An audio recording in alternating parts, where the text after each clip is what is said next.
you guys just simply want your Twitch chat box right here on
I love the taste of paint water. Get my big ass bag of food out of the way. Hello! Oh god, someone's already here. Hi. I was muted this entire time. I have misplaced my brushes. I don't know where they are. God damn it. Oh, they're right here. Why did Sir Sanford Fleming invent time zones? Is he stupid?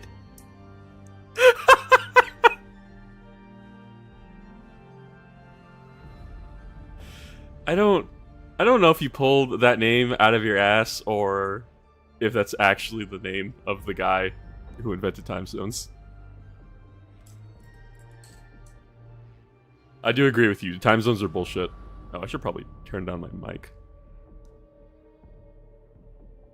Or I should just talk less loud. Get the camera wire out of my face. I say camera wire, it's literally a charging cable for my phone.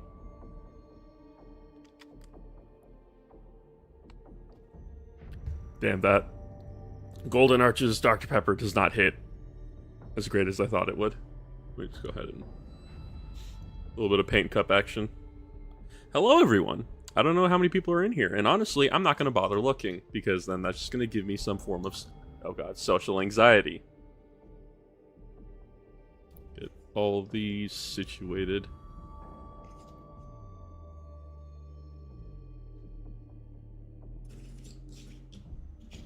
Should probably keep the stream open on my desktop so I can at least look and make sure it's working fine. I assume it's working fine. I see my audio working. I can see... I should probably turn up the music again.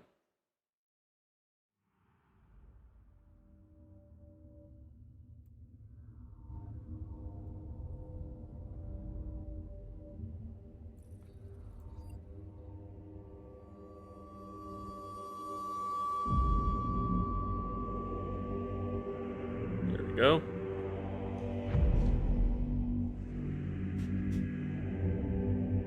Scene. I just saw something.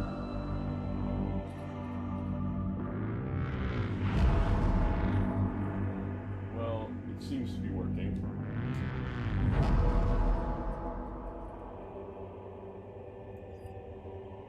For whoever has joined the stream so far, painting up Terminators, because I have 9 more of them that I need to finish. And I need to get on that because my new Salamanders list has Terminators. But yeah, hello. Welcome to the stream. This is literally just me having an excuse to keep painting. This is the base coat for anybody who cares. Pale Sand is literally the best Vallejo color that was ever made. Outside of, what was it? Mutation Green is what I use for my AdMech, I think. I have like 10 bottles of it because they changed the game color range to... what I can only describe as absolute dog shit. I don't know why I put so little Pale Sand on my palette. I wish I had enough room on my desk to show off my palette at least, but honestly, that's pushing it a little bit too much. What was that? I thought I saw something. Put it right there. So people know what I'm using.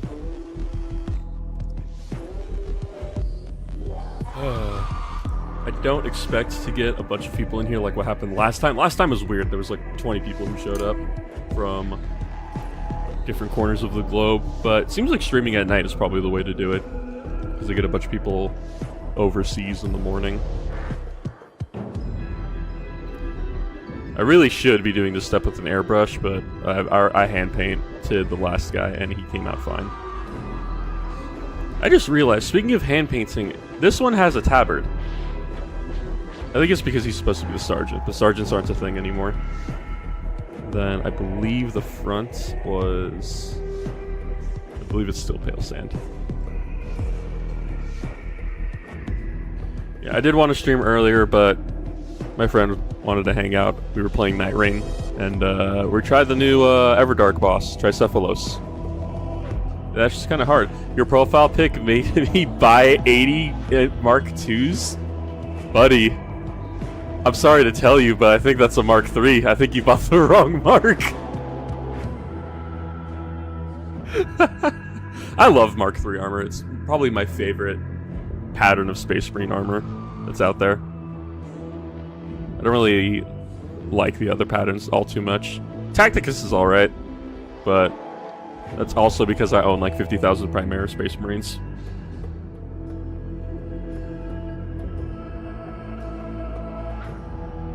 I'm gonna try to get good angles for when I'm painting so you guys just aren't staring at like crappy brushwork. Let me turn on the brightness of my lamp. Jesus.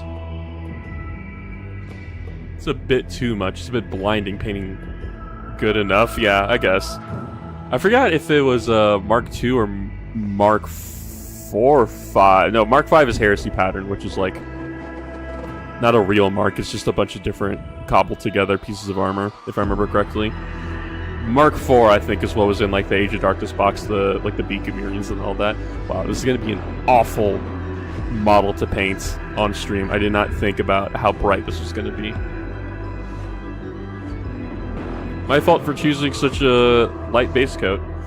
Heresy is the best armor. Prove me wrong. Isn't it? Is it okay? Explain. Is Heresy armor not okay? Do you mean Heresy pattern, or do you mean? By the way, if I'm incredibly loud, I'm sorry, but do you mean Heresy pattern, or do you mean Mark V? I'm confused. Because my understanding is that Mark V is literally cobbled together armor, and it's not actual armor.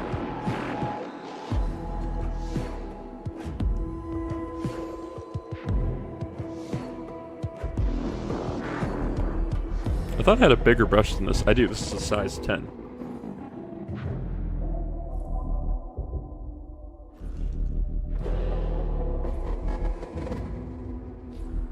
Mark III armor is always going to be my favorite.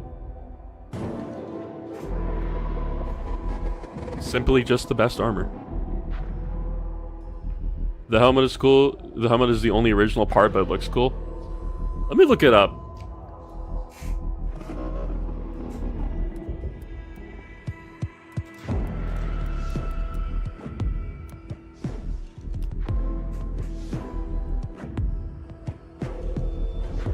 Oh, it's that helmet with the bulbs on it. I think that's what the Carcharodons use, if I remember correctly, because all their stuff is like Heresy gear. Or not Heresy gear, it's just old and cobbled together.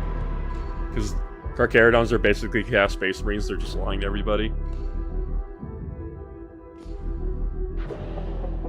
This brush feels a bit stiff, but I think it'll be okay. I just need something. Yeah, I'm trying to remember all the armor marks now.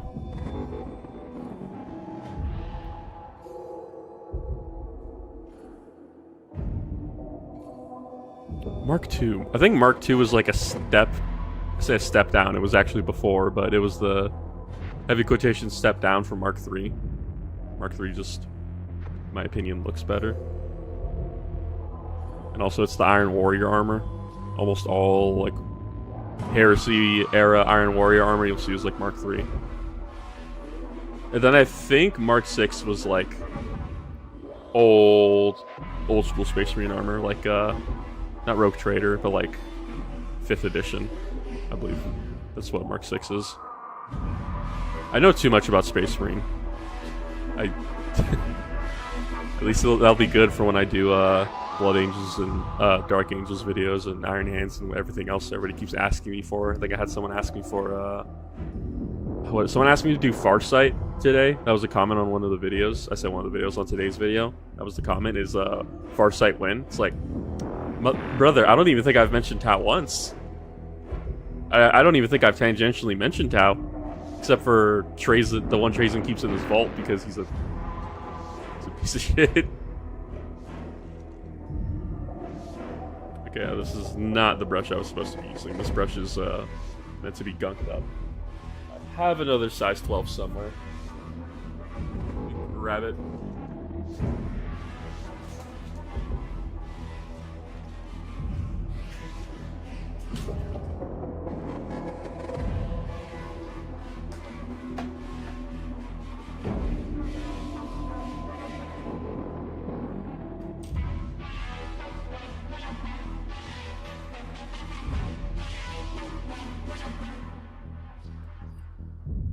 But how are you guys doing tonight?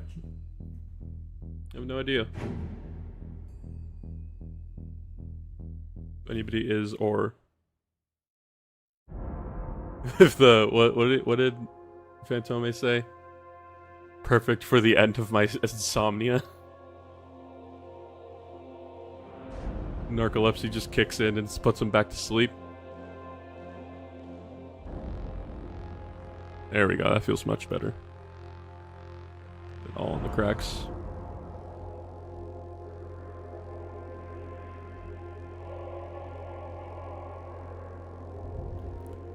Even when you paint a light base coat on white, it still does not cover so well. Covering well. Get between these cables and the like. I forgot, did I paint the power pack on the back of this guy gold? I believe I did. Yeah, the vents are all gold. Okay. I don't know where I put these transfers. I know where I have these ones. I don't even know if that's gonna focus and show up. It's like a scarab beetle on the Ankh. It's as good of a view as anyone's gonna get on that. And then the other one is it's like the Eye of Horus, but like the actual Eye of Horus from like Egyptian mythology, not Horus, as in Horus Heresy from John Warhammer 40,000.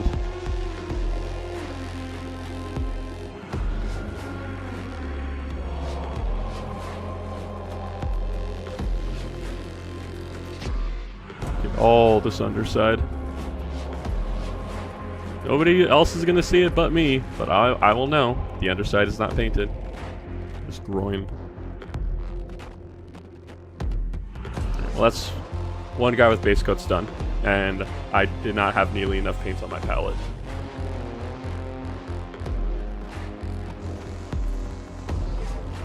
Something is on my screen.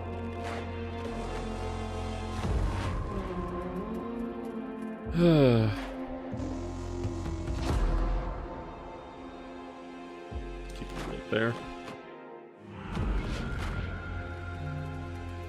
Phone keeps vibrating, getting notifications of something. Probably Reddit.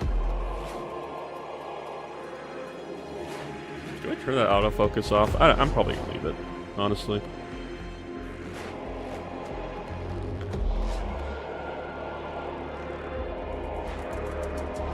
I don't understand why I chose Pale Sand for the base on this.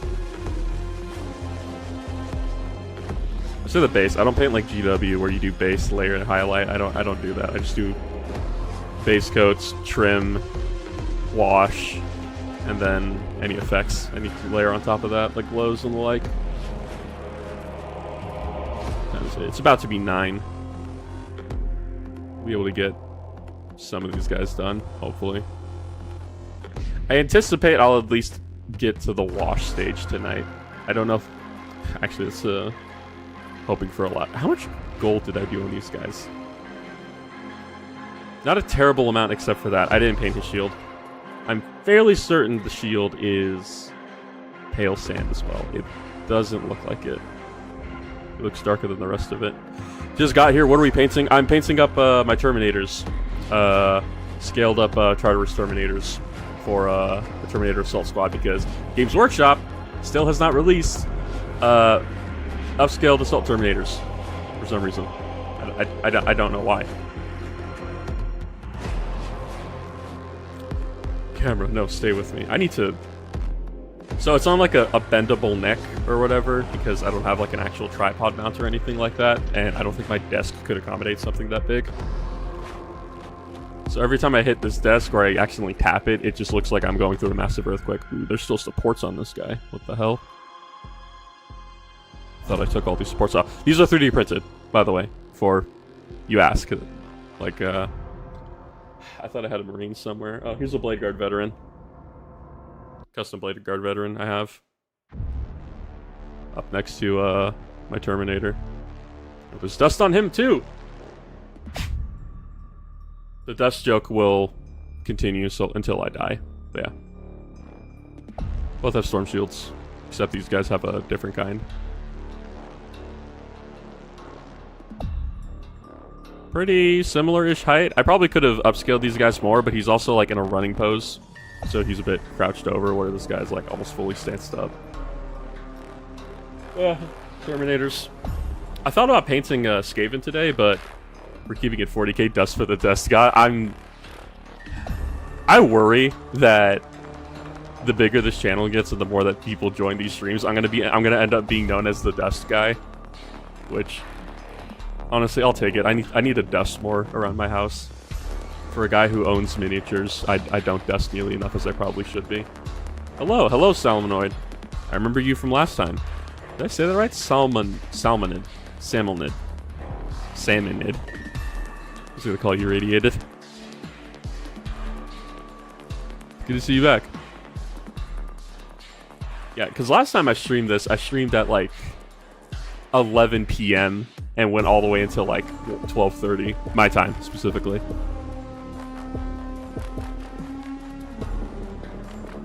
It's funny, I'm doing this dumb thing because like I have a monitor like directly in front of me, like, right over there, and I'm just like staring at it to make sure that like it's recording fine. But now I'm also like using the monitor to make sure I'm painting correctly, which is not the way I should be painting. I should literally just be using the monitor to make sure the stream doesn't die and I can read chat fine. But yeah, hi. Just, not just got back from work, but, work's picking up again. And it's honestly, like, so I started work on, joined while painting my, yes, Castellans! This, okay, you know what, you get to see my Castellans now, because, you're painting Castellans and you're a man after my own heart. Give me 1 minute.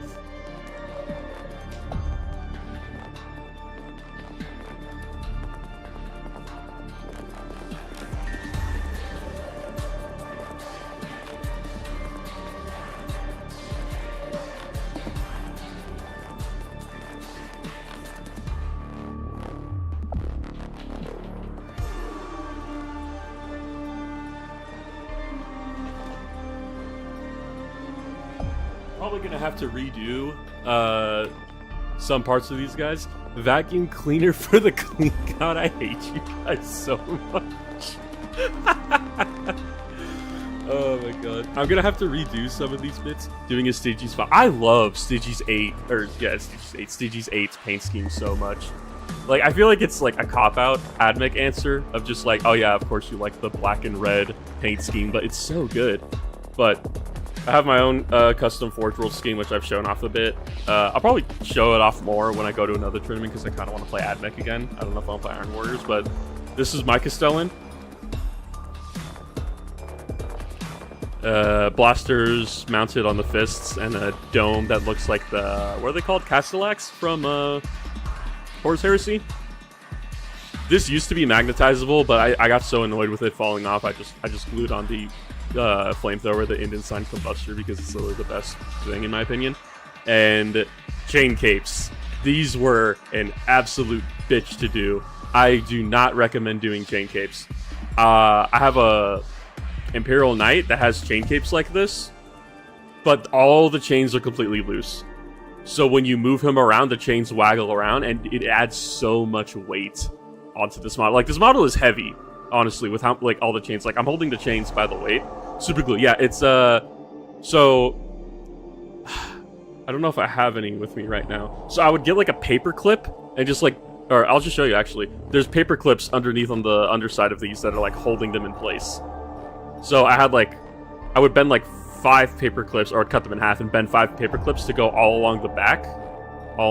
And just, like, create the arch of the, how I wanted the shards to flow, or the chains to flow.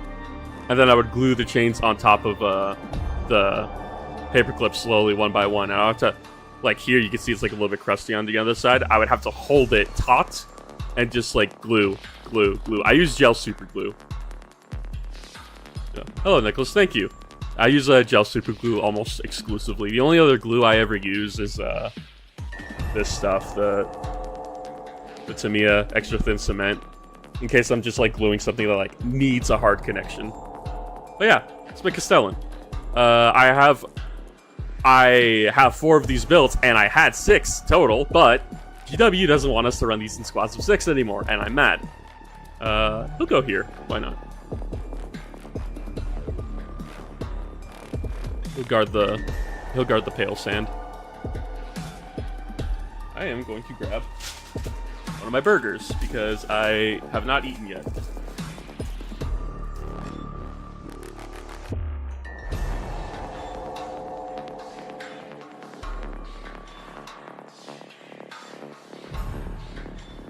Yeah.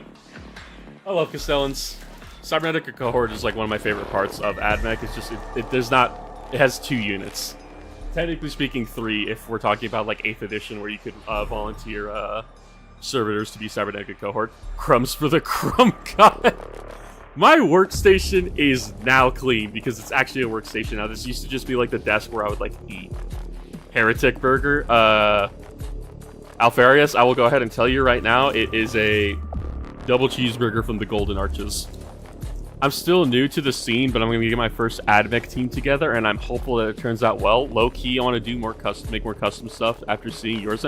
Dude, custom. So like, let me get him. This is my like first ever custom made character model, whatever you want to call it. I keep him on my desk. He's dusty as shit, but he is a reminder of how far I've come. I literally got the first like start collecting box. I think I talked about it in my first ever video, and just like hacked these guys all up into pieces. And it was originally meant for Kill Team back when Kill Team was like really loose in its rules. It was pretty much just like 40k, but you play it like shitty more time. So I had this was just supposed to be like a Archaeotech pistol or something, but yeah, this was supposed to be my Skitarii Alpha. Dude, you could like look at the gap where his waist and his groin meet. It is so noticeable. It's insane how I ever got this thing put together. But this was like the first ever thing I did, and despite the fact that it's simple, like that's an action shot. That's sick as shit. This was supposed to be my Skitarii Marshal before we ever had a Skitarii Marshal around. And this, like I said, this is the one that was painted with shitty craft paint. And honestly, it's not that bad. So I went from this to making this. And this was like 6 months later, not even a year. So do custom stuff. It's fun. I'll say right now, when you do like customize your army, it gets way more expensive and it can be a little bit more of a headache. But if you either have a 3D printer or a friend who has a 3D printer, or there's 3D printing services on like Etsy and the like, or you could, I would never recommend going to Only Games because Only Games like charges up super hard. The music might be too loud. Turn it down halfway. But I would never recommend someone go to Only Games unless you like really want bits for some reason. But I don't even think they sell bits. I think they just sell full models. Regardless, there's a lot of 3D printing services and a lot of resin casting services. Max Mini, I got a lot of my Kopeshes from. Was it Max Mini? I think it was Max Mini. No, it was Puppets of War. I got a bunch of Kopeshes for. I just had him, a Blade Guard veteran. So like, the head on this guy is from Puppets of War. So is his Kopesh, and the shield is from Atlan Forge, and all these are 3D printed. I didn't 3D print everything, but you make custom stuff and you get cool shit like this going on, where you got a dude holding Egyptian weaponry wearing a Hoplite helmet with a blue crest and shit. It's cool. Is the burger a lie, Alfarius? Let me go ahead and show you really quick. That's a $2 burger. And it tastes so good. I'm gonna die at 30 at this rate.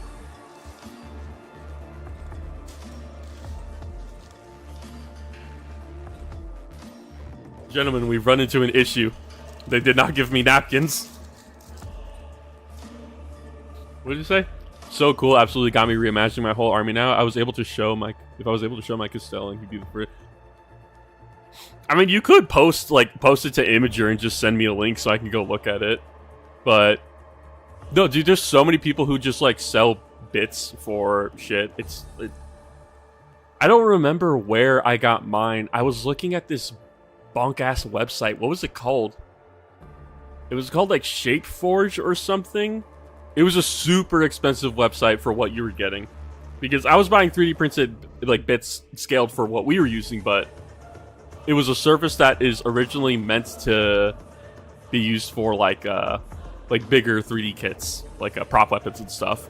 But still, so like these domes, 6 of these, when I bought them, you could just find the files for these now somewhere out there in the world, but when I bought those domes, it was like $54 for 6 of them.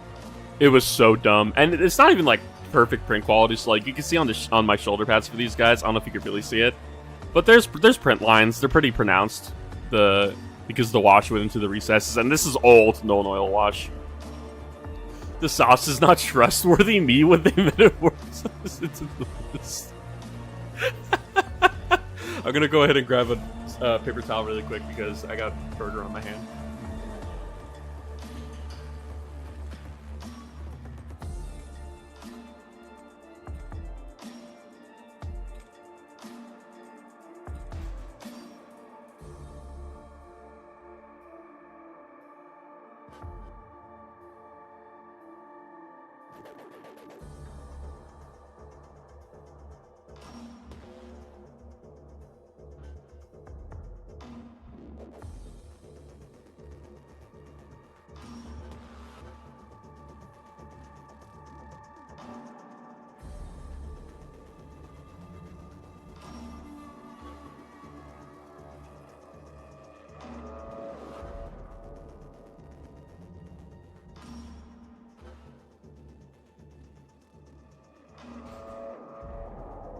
Brothers, I have acquired the paper towel. I'm back. Had to wipe that burger off my hand. I got ketchup and shit on it. I'm so tempted to just be a slob and just like put my burger right here, but also I kind of like don't want to be a disgusting piece of shit.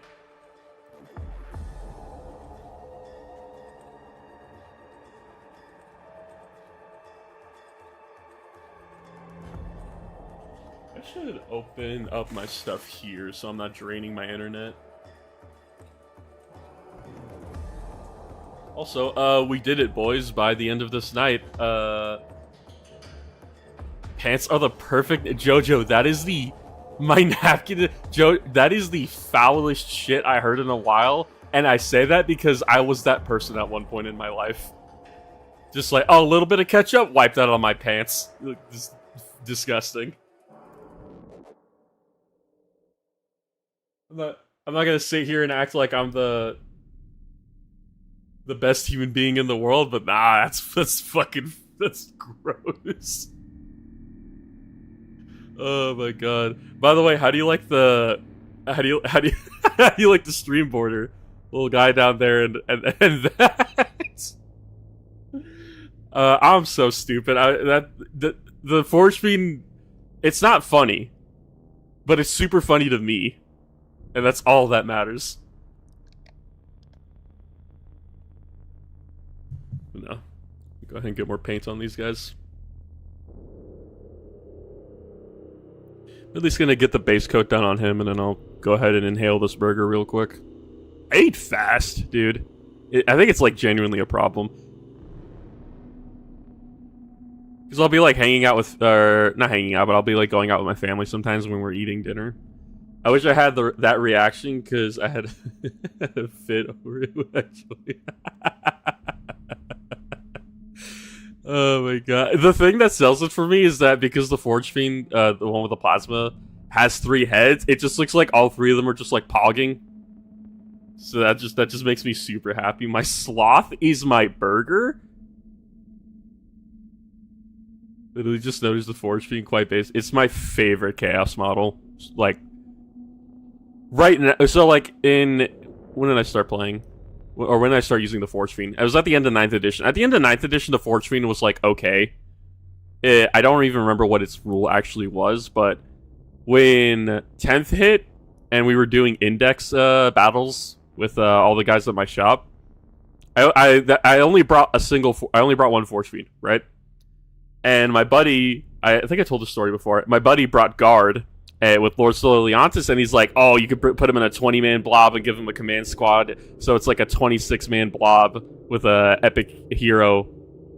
And I literally shot a single Forge Fiend at it and killed everybody.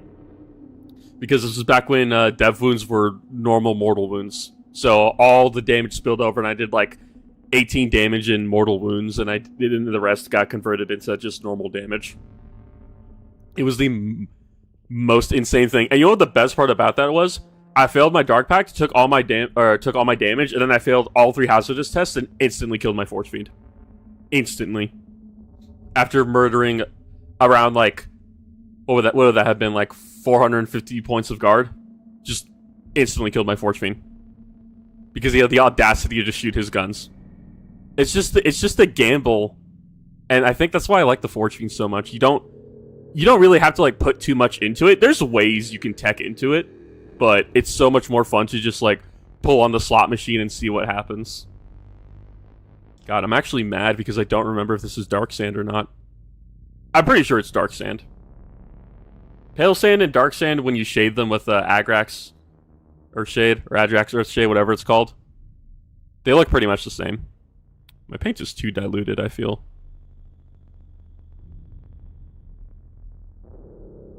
Yeah. Forge Fiend is my favorite model right now in this edition. I've noticed I like Terminators a lot too. Terminators are super fun. Just walking them up the board. If you watch the tournament video I put out, which I know I didn't get a lot of views, but I just wanted to talk about going to a tournament.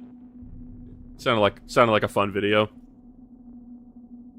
Nothing is ever going to reach the popularity of that AdMech video, though. Dude, just like, Jesus.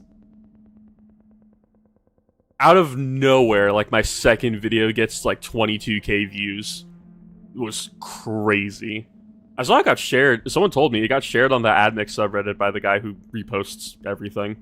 But that's cool. I ended up Reddit famous for, like, 5 seconds. The fact that content I'm putting out is getting recognized. The AdMech video was peak. Like, when I was recording the intro, so I'm so glad I'm doing the intros now because it actually gives me motivation to do these videos more because, sure, it's just like me reading over a quote and putting a voice filter on it, but the last two for the Iron Warriors and the Necron video, I've written them completely myself. There's some references here or there. I don't know if you read the comments, but there may have been a nod to Blood Meridian at the end of that quote because, why am I forgetting his name? Oh my god, why am I forgetting the author of Blood Meridian? It's something McCarthy, or Cormac McCarthy, I think. Yeah, I love doing the intros. They're so much fun. I'm honestly, like, getting to the point, so, like, if you watch the AdMech video, you know that, like, in the middle of it, I also did, like, a story reading because of, something that happened when Crazy unironically made them so much better pull-ins. That's what I figured, because I think I mentioned it before, I've been trying to do YouTube for, like, 5 years. And, it's kind of hard to, like, keep somebody's attention nowadays. So, I didn't want to just start off the video being like, hi, I'm the man in the Burning Tower, and today we're going to be talking about AdMech. That's not interesting. What's interesting? Well, 40k quotes are interesting. And I have this new voice filter thing where I can, like, talk like a tech priest. I used it for Wrath and Glory, and my players got blown away by it. Whenever the albino CL, please explain to me what that means. Whenever the albino CL... I'm so confused. Yeah. I love doing the quotes, and I might do more narrative content, not necessarily like I don't know. I'm thinking about it because I mean with my love for AdMech, my goofy self would have watched the AdMech video when we said AdMech. Typo. Okay, I understand, Alfarius. I understand. But you know, I love AdMech. It's funny because of that video, it's more popular than the rest of my videos. A lot of people still assume I'm like the AdMech guy, and it's just like, brother, there's an Iron Warrior as my profile picture.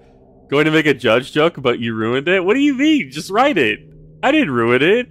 You did the typo. No, Judge Holden is one of the most evil people in fiction, which is crazy when you consider how evil fictional characters can get. But, like, for a grounded, heavy quotations, grounded character, the Judge is pure evil. I'm pretty sure the whole point of the Judge is that he's supposed to, like, resemble Satan or the devil. Another type. Alfarius, I think you need to take a breather. Minor spelling mistake immediately dies. It's like that GIF. It's like that GIF of like Final Fantasy 14 or whatever. It's just like minor spelling error, and he gets hit with a supernova. I tried playing that game so long ago, dude. I cannot play MMOs. They're so boring to me. I say they're boring to me. I'm at that point where I'm playing like 4X games. Not 4X games, but like RTSs, I guess. Hey, speaking of RTSs, Dawn of War 4, that's a thing. That came out of nowhere. I had no idea that was happening. I literally went to work and I looked at my phone. I'm like, why is everybody screaming? Oh, Dawn of War 4 is a thing. Oh, You can play the AdMech. Oh no. I might actually play a Dawn of War game. I tried to play the original Dawn of War, and honestly, it was not that much fun. I don't like RTSs. I'm hoping it goes the Command and Conquer route, where Kane's Wrath specifically, I guess. I guess all the Command and Conquers, except for... No, we'll say Kane's Wrath. Where it goes, like, controlling an entire army rather than micromanaging everything. I hate micromanaging. That's why I play Skaven in Total War. I don't have any semblance of tactics. I hide all of my guns in the corner and I put the Skaven slaves between me and the enemy. Low-key love Dawn of War. I know a lot of people love Dawn of War. I could not play it, dude. And it sucks because I really want to. Well, paint completed. Well, paint completed. Midnight rolled by. It's time I get some rest. Love your content. Can't wait to see more from you. And have a good night. Good night, man. I'm probably going to stream again sometime this week, but I know I definitely need to not do what I did this weekend, which was record all of my audio one day and then edit the entire video the next, because that is not sustainable. I need to do more of my workload every night. It's understandable. It took me a minute to get into. Did you hear about Total 4? Okay, I've heard there's rumors, and I've heard there's been rumors for a long time. Did anything come out about Total Warhammer 40k? Please. I need to know. And I also need to know because I want to know how many DLCs are just going to be Space Marine chapters.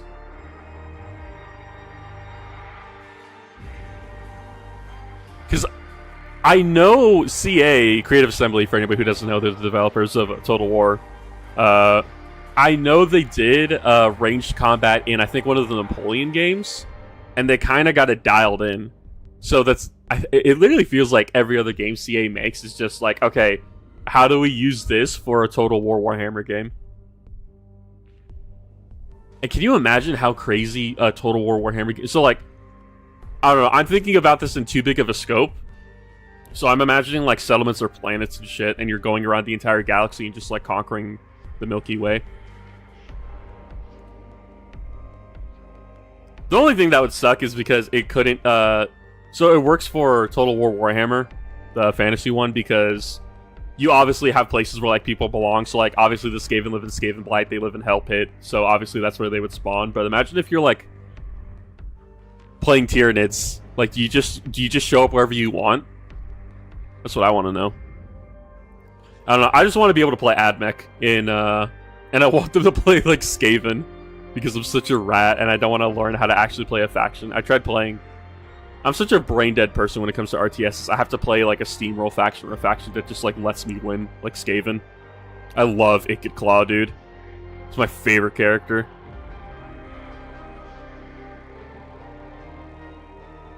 I hope the music is loud enough for you guys to be able to enjoy it. Because I am headbanging to Noosphere right now.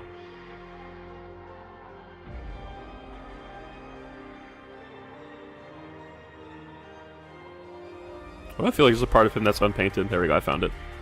Behind the shield, that's why. The Cadians... The Cadians have no spawn. That is some evil shit, and I respect it. Fuck Cadia. I have not painted his helmet this entire time. Wow, I'm a dummy. Yeah, I'm gonna need 2 coats on all these guys. RIP! I was kind of hoping to just get a 1 base coat on them all. Cheat the system. Cadians have no spawn. Wait, okay. I didn't watch, so I know there was a new Warhammer. Okay, thank you. I'm glad to know the music's at a good volume. I know there was a Warhammer animation that had to do with Cadians. Isn't Cadia, like, back? Like, they grabbed pieces of the planet and it's now, like, a mobile satellite. It's like the Phalanx. Or am I wrong? Like I said, I haven't watched the animation. By the way, yes, I dipped the whole brush in the paint water. These brushes are cheap. I get like 80 of them at Hobby Lobby for like $20. I do not take care of my brushes.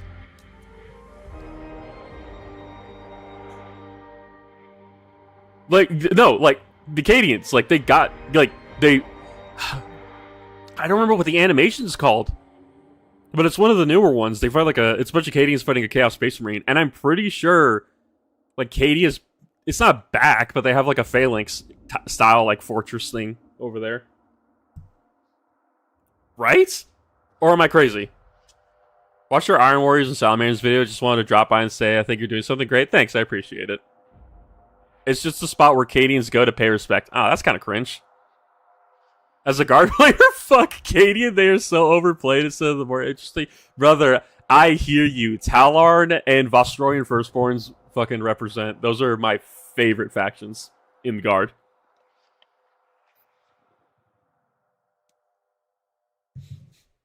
I've genuinely thought several times about starting a Vostroyan Firstborn army. Thank you. They put a rocket under the continent to make it fly. Is that what they did? That's so stupid and that's so Warhammer. I love it. I stopped caring about taking Warhammer seriously, and I'm so glad they're just like doing stupid shit. Because we're getting to the point where like all the Primarchs are going to come back, and we're just going to have the Horus Heresy 2.0. But because it's Warhammer, we can never actually fully progress the setting, because then we would have an old world situation or a end time situation where, okay, the story's over, everyone pack it up, we're done. That's kind of why like the Ynnari are no longer a thing, because it's like, oh no, the Ynnari's whole end goal is killing Slaanesh. We can't have that happen. Which is funny because they kind of did that in Age of Sigmar, but that's not the point. Ah, I dropped them. It's fine, they're made out of tough resin. No, they're not. These are very fragile boys. They will die. Okay, wait. Before I keep painting, I'm going to eat my burger. Before I forget.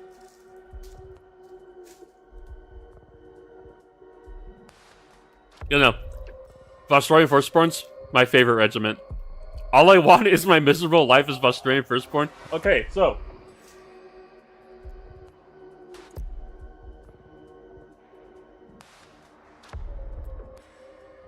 I don't know if you know about these guys, Alfarius, but there are two companies.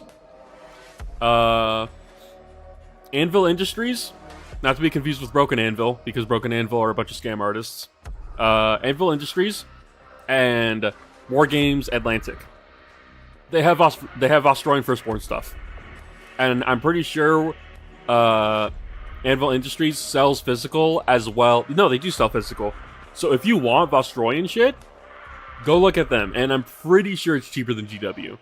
And if you want a lot of Vostroyan shit, specifically infantry, go to War Games Atlantic, because they sell like 20 guys for $40, and they look good. I think they're like slightly smaller than New Scale Guard, but I also might be wrong. I think they're like accurately scaled. I haven't gotten any of them because I don't really want to start a Vostroyan Firstborn army. I kind of want to do Trader Guard, but honestly, the more that I'm looking at my Trader Guard, the more I think I'm going to do Vostroya. Vostroya is just too cool to not do. Damn, I'm running out of soda. I've been trying to give up soda. I've just been drinking like water with Mio and shit. And I'm not going to lie, it's working because the soda actually kind of tastes like ass.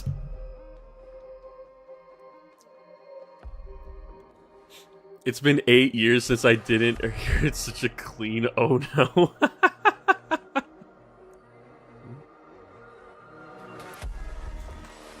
No, but I would love Vostroyan stuff. I would like a Vostroyan kill team at least. That would be cool.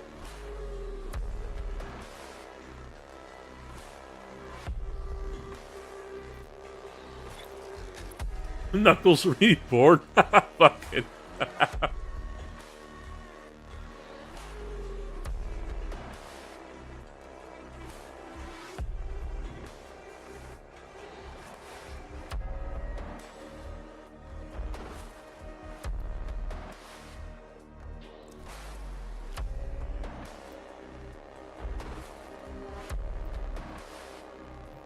One burger down.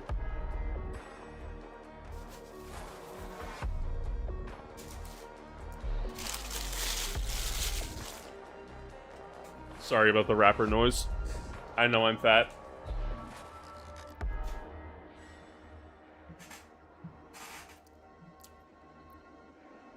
Catachan will probably get one first, and I'm fine with that. I'm fine with it too. Catachan kind of needs it.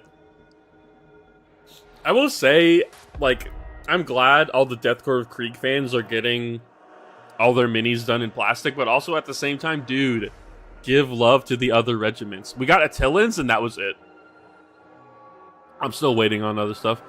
Also wish they made Penal Legions. I wish, not necessarily for Penal Legions, I just wish they brought conscripts back. Because that was my favorite way to like build guard lists, was just massive bodies just to drown the enemy. Where's my water, speaking of which? God, this chair is squeaky.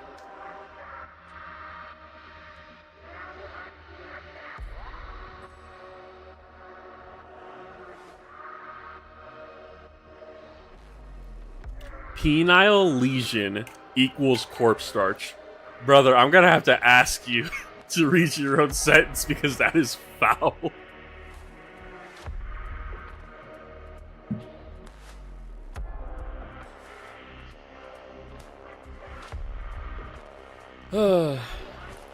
Alright, back to another guy. Want to at least try to get some of this done tonight. What were the handles? Did I just paint them black? I did just paint them black. Same thing with the fists.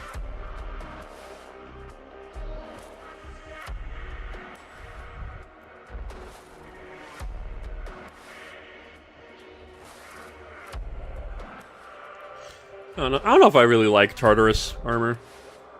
Lol, are you text to speech? Are you speech to text? Me? I don't know, did the audio break for a second? This is the problem about being dyslexic. I mean, hey man. Hey man. We all got a little something going on. I got autism and, well, possibly autism. I definitely know I have ADHD. It's so funny, the real reason GW stopped making conscript is increasing demand for corpse starch. Wouldn't that make us want more conscripts because of the laws of supply and demand? We want more corpse starch, so therefore we should make more penal legions and forcefully conscript people. That's how that works, right? That's what Russia did back in the 40s. Pretty sure. And then they claimed they won the entire war by themselves. God, don't get me started. I already revealed that like fat electrician. I'm gonna start being mad about the USSR.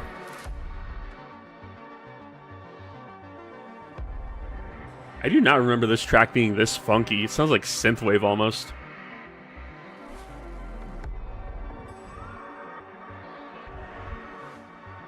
Communism, communism, communism, I hate you. I hate you, I hate you, I hate you, I hate you. God. I live in California. I'm basically a communist. Or I'm a socialist, I guess. Just by living in this state. I'm a socialist with a state that has almost no social programs. Today we're going to talk about... Dude, I've thought about doing... Like, before I started doing this, I kept thinking to myself, so, what was my YouTube journey? I tried doing, like, just, like, gameplay. I don't even know if this is actually, like... I just thought about doing, like, gameplay forever. God, this is such an awful paint scheme to do for a live stream because it's so blinding. But, like, when I first started out doing YouTube, I did what everybody did. We got an Elgato, me and my brother, and we just tried recording stuff, and it was so not entertaining. And I would post like one video a year because I was a kid and I didn't want to record things. I just wanted to what was it? I just want to play video games. And we had a shitty blue Snowball microphone, which I still have, and honestly, it's been running strong for a long time, and it's not horrendous quality, it's just old. And, I mean, it's not any better because I still have a blue microphone, and I don't know if I particularly like it, but I also know that I don't have the clearest speech. I have a little bit of a... not necessarily a slur, but I have a little bit of a problem when I speak. Most of my life, I was very quiet, because, I don't know if you can hear, when I try to project my voice, it sounds like I'm yelling at you. And I don't necessarily like yelling at people unless they either deserve it or I'm doing a bit. Most of the time I'm yelling at people who deserve it because I have very little patience. And sadly, the job that I work in, yeah, exactly, relatable. I know a lot of people who are like that, where like they were raised to either be quiet or had to learn to forcefully project their voice. Who is it? I don't know if anybody here watches e-girls or whatever you want to call them, but Emiru, she has like a strained voice because she was quiet her entire life and she got yelled at. to like speak up loud. So when she speaks up and tries to project her voice, she never learned properly how to project it. So it's just like straining her voice constantly. And that's just how she talks. Which that sucks. That's like trauma. Nobody should have to go through that. The music stopped? Oh, I didn't loop it. There we go. That's better. Man, your videos are amazing. Thank you, Steiner. I'm painting up. I'm going to do this every single time somebody asks because I'm not a exclusive asshole. I'm painting up my Terminators for my Salamanders chapter. Egyptian themed. Assault Terminators specifically because 4 wounds on a Terminator is some nasty shit when you're getting hit with like Forge Fiends. The reason why I like Forge Fiends is that they one-shot Terminators and no one takes Assault Terminators. And the only Terminators that get around that is like what are they called? Are they called Deathwing or is it Inner Circle Companions? Or are Inner Circle Companions not Terminators? There's a Dark Angels fan here somewhere. Someone tell me. I know one of you nerds is somewhere in the corner with your Watcher in the Dark. Yeah, painting up Terminators. I thought about painting up my Skatros, the tall boy of Admech, but I'm gonna be real, I don't want to paint him right now. I kind of want to wait until the next balance data slate and maybe he gets a buff or a change or a points drop. I know they're not going to. Termies are my favorite Warhammer thing. Termies are so much fun, dude. They're some of my favorite units to run. And they're not necessarily my favorite units to paint. That being said, I've never painted a Tardos Terminator. This is a 3D print, by the way, if you care. It's not the real GW one because I don't like Horus Heresy scaled stuff. I like 40k scaled stuff. I know they're increasing it now because I have some of the newer Horus Heresy characters and they're scaled like Primaris captains, but yeah, not a fan of the old shitty resin stuff that they had. I'm so glad they're doing all the plastic stuff now, though. And I'm also glad... okay, I'm glad and I'm not glad, because I don't know if anybody here plays Horus Heresy. I heard the new rules are not good. My friend who wants me to get into Horus Heresy... My friend who wants me to get into Horus Heresy keeps telling me that the rules are fine. And all the stuff that is in heavy quotations Legends is still perfectly usable, but... It's crazy to me that Legends can exist in Horus Heresy. Like, what? Like, okay, where's it going to be playable then? The Unification War game that they're going to make? Like, what's going on? I don't like Legends. I get why it exists. But Legends has taken away so many of my favorite units and fun characters. Like, Iron Warriors have a few unique units, and one of the unique units they have is called Iron Havocs. And Iron Havocs are pretty much just like better Havocs, except you can take them in squads of 10, and they have like bonuses to whatever weapon they're using. It's so much fun, and those are now in Legends. Am I still gonna play them? Yeah, but I know that at the tournament that happens around my area every year, they had a Horus Heresy event, and I'm pretty sure they're not allowing Legends stuff. So what if I have a bunch of Iron Havocs and then I can't bring them to the tournament? That's just gonna suck. I never liked Legends. I will go ahead and say it right now. I will admit it. For anybody who went up against Decimators in like 8th and 9th edition, I was that asshole who got 3 Decimators with Soul Burners as soon as I learned they were good. You may go ahead and crucify me now. Doing Mortal Wounds on 2-ups was funny, and I am not sorry for the pain I caused.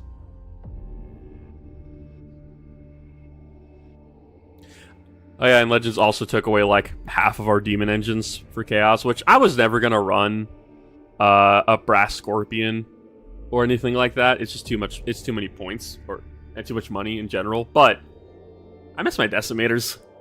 I have 3 of them, and they're just sitting in my containers, just collecting dust because I'm never gonna use them again. Their Legends rules aren't even that good anymore, actually. Which sucks. I get why. Not really. I hate GW. Which is why I'm glad that like things like Trench Crusade exist and like other agnostic, like fully agnostic miniature agnostic war games exist, because you can literally just like use whatever you want. And that's fun. I like being able to use whatever I want again, and just like the model represents the stat sheet and not the stat or what's it called? The stat sheet. How do you describe this? You use the model as you want, and the only thing that matters is the rules. That's what I'm trying to say. Because I have cool shit like this. Is this a Werewolf Assault Beast? No, it's a Werewolf Hyena. Looks sick as fuck though. That's why I like running it. It's also just blatantly broken in the game. I'm kind of waiting for the 1.0 book to release for Trench Crusade before I start delving back into that again, because like they're really dragging their feet on that one. Yes, it does. Yeah, they're really dragging their feet on releasing the 1.0 rules already. I'm pretty sure they're trying to do it in tandem with everybody getting their physical copies of the book. Otherwise, by the time people get their physical copy of the book, all the rules are going to be outdated anyways. But everyone who bought the book is buying it for like the art and shit anyways. I didn't get it because I don't care too much. All the art's free online because Mike Francina is one of the greatest artists of all time. And I'll stand by saying that he's better than John Blanche. I don't care if you're an old head. Mike Francina's art is simply better.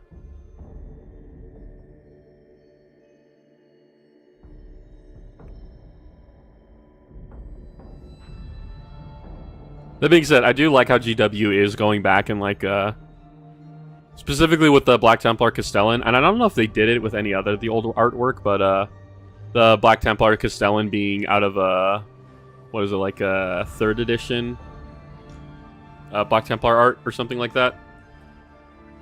That's where the Castellan's based off of. I might be wrong.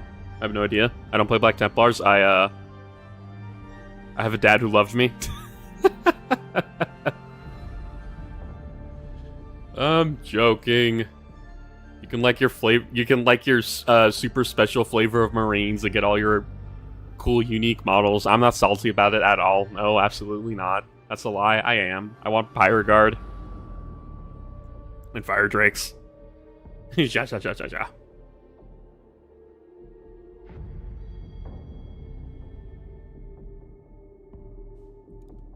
God, I was gonna say something and I completely forgot my train of thought.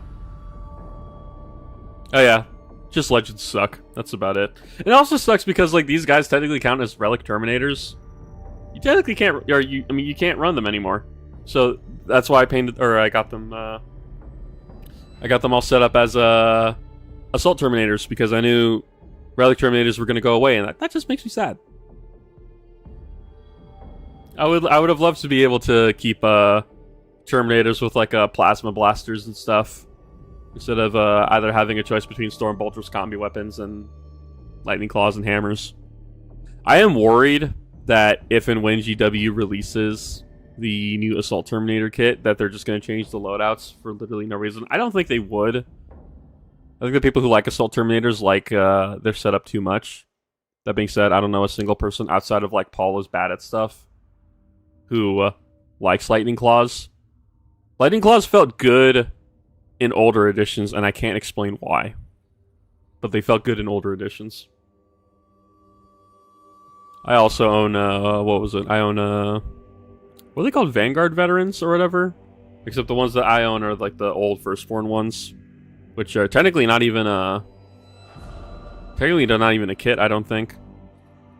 But I swapped out all of their melee weapons for like dual graph pistols when graph pistols were super good. When they did like, what was it? More supports on this guy too, Jesus. I think graph pistols did like bonus damage if you had an armor save of a 3-up or higher. Or better, I mean. Not necessarily higher. Lightning Claws are just cool, I guess. I don't know, they always looked funny to me, but that's just because of how old Heresy stuff was scaled. Or not old Heresy, but just like older GW kits were scaled. The Lightning Claws, it kind of looked like you were, you had knives tied to the ends of sock and boppers, if anybody's old enough to know what those are. Sock and boppers? Anyone? Just me? Probably. Basically just like giant boxing gloves for like children, filled with air, so it doesn't hurt as much. And you're not trying to Cinderella Man a person. God, the stance this guy takes is so weird. I know he's running, but like all the model is like bending. It's so funky. Yeah, I'm a hammer and power fist kind of guy. Which is why when I play Terminators on CSM, I give 6 guys a power fists, I give 2 guys chain fists, and the other 2 who have a cursed weapons, I kill them first, no matter what. I don't like a cursed weapons. I want power fists. I don't care if the cursed weapon gets 1 more attack. They do look a little weird to me, right? I'm not the only one, right? Also, a hammer and a shield is just like some shit. It's some sick shit. You can bonk them with the hammer and you can bash them with the shield. Tell me how the grass tastes, little man. I mean, just knock someone's shit over. God, I remember trying to build up company veterans because firstborn kits are bad. I think that's just objective. There's a lot of bad firstborn kits. However, their rules are so much more fun and better because it's all about customizability. Because every single kit was like made with like 50 million weapon options. So they had to accommodate that. And I think like company veterans and Vanguard veterans was literally just like, okay, people have a bunch of stuff in their collection and they just want to slap bits together. This would sell us more items. So we're going to make these data sheets. And honestly, I'm fine with that. If GW wants to be like, okay, this rewards like the kit bashers, here you go. I'd be cool with that. However, they're very much not fond of kit bashers these days. Not unlike how they used to be back in the day. Yeah, there's like a patch on his thigh that is not painted. I think I got it. Okay. It's funny, I gotta work on my next video. I gotta work on my next Wrath and Glory session. And then I gotta work on painting. The good thing about streaming is that this is technically content. This is technically like me getting stuff done. So, it helps.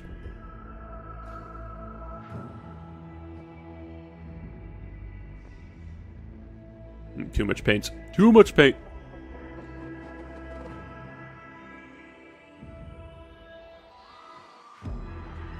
What was I talking about? I was talking about something. I should just, like, before I do a stream, just, like, have a list of, like, 2 things I want to hit. Like a podcast or, like, a keynote speech or whatever. Just so that way I'm not just sitting here on dead air. Because I had things I wanted to talk about, and as soon as you hit the start streaming button, it all completely disappears. It's called the streamer tax for a reason. Your brain just shuts off. You look like a video game journalist.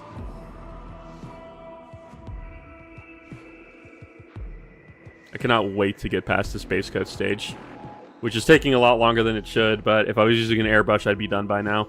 However, my current setup right now, with how I have everything, if I had an airbrush, this monitor right in front of my face would be covered in paint. And also the airbrush would get picked up on the microphone, and I don't think anybody wants to listen to that. I wanted to buy a squad of Deathwing Termies, but I'm too afraid to paint the word abomination.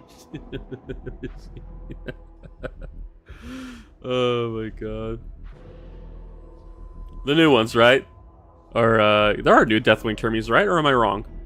I'm pretty sure there are, because I know Asmodai got a redone. And so did a bunch of other Dark Angel stuff, because once again, the Special Marines get extra fun stuff to use. Meanwhile, I just get an updated Vulcan Histan, which I'm fine with it. That's a lie. I really don't like the model. It's just a me thing. But it's a new model. Meanwhile, this is my problem with the Vulcan model, because now we're on this and it just triggered my autism. This is my problem with the Vulcan model. I wish he was in Gravis armor. I get why he's not. There's no reason for him to be, but I wish he was in Gravis armor. Because I feel like it would help a lot with the stance that he's taking. He's doing like a slow... He's doing like the lion's walk, where he's like walking forward. He has his like spear off to one side and his hand to the other. And it's cool. However, because he's just in normal Tacticus armor, he doesn't look as intimidating. Whereas if he was in Gravis armor, he would look like an absolute monster. And I think that would have been cooler. However, I'm not the one who does all the character design at GW, so And the models sell, so, you know, something's working. Let me actually get my Haystand model. They're not much different than normal Terminators, hard to get behind the shield, though. Hear me out, Alpharius. You have the shield separate from the model.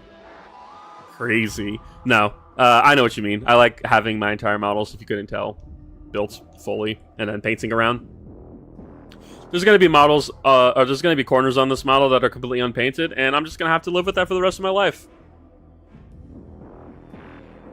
I will know that these guys' armpits are not even primed. Let me actually get my Haystand, because this was back before, like way before they changed up his model, but so if you couldn't tell, he's on a 25mm base. This is my Haystand. This weapon was a lot bigger than I thought it was going to be. However, yeah. And I try to do a lizard scale effect on his cloak here with some crackle paints. Jesus Christ, get it together. It didn't come out too well. Lion and a group of Deathwing Termies stomp my Necron Warrior Blob in Doomsday Arc. Dude, I have a vendetta against Lion, okay?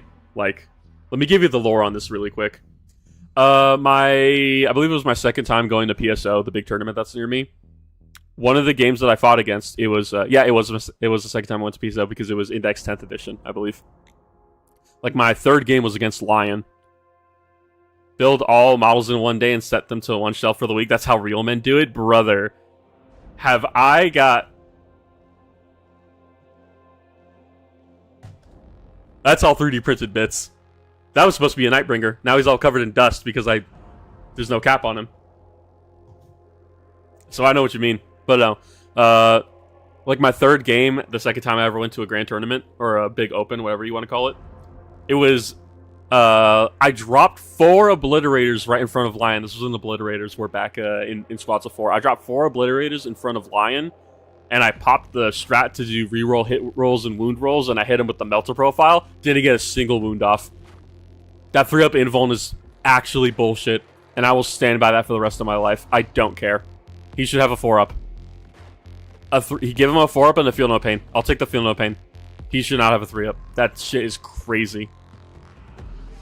So, I make it my objective every time I fight Lion to kill him. I throw the game and to kill Lion, because I hate him. It's so... Thank you, Alex. Yeah, 3-up. It's stupid. Now, I have another story about fighting fucking Makari at that same tournament. I think I did it. I made a meme when I made my tournament video, where it was me fighting Index Eldar, Makari, and just like swarms of Tyranid hordes. Makari's 2-up was the most aggravating shit I've played against, but it's fun. It's fine because he's an orc, or Garrote actually, and the lore of Makari is hilarious and sad. Whereas Lion, he's part of the super special chapter, but I think the guy was cheating because he was rolling 3-up on every wound. On every wound that's not meant to be mortal wounds. That's... Yeah, okay, hold on. Let me reread that. But I think the guy was cheating because he was rolling 3-up on every wound, but it's meant to be only the mortal wounds. It's so weird. That's stupid. I hate people who cheat. We had a cheater at my store. They don't play around us anymore. Because we kind of just got sick of their shit and just started chastising them for cheating. Because they would go to the store, like, volunteer to teach people games and just cheat their asses off. Like, fuck that. What? Like, what? Like, there's some parts where it's like, oh, I'm using older edition rules. Like, sure, I get that. Like, but I also own my codex and I have New Recruit on my phone to check and make sure every single time I'm using the right data sheet. Now, there's stats I could just tell you, like, from heart. Ectoplasma cannons on Forge Fiend is strength 10, AP -3, damage 3 flat, D3 shots, blast. I can overcharge it to do mortals on 6s. Stuff like that. Or like, I mean, everybody knows this one. Heavy Bolt is strength 5, AP -1, damage 2, sustain hits, 3 shots. You learn your stuff eventually, but then you have people who are just, like, flat out using wrong rules. Which is why I'm glad we don't play the older editions, where there's, like, armor facing and shit. And I know at my shop who are like, oh, I missed that. I missed the older editions. No, you don't. You miss getting into arguments. If you want to get into an argument, go run for Congress or something. I don't know, dude.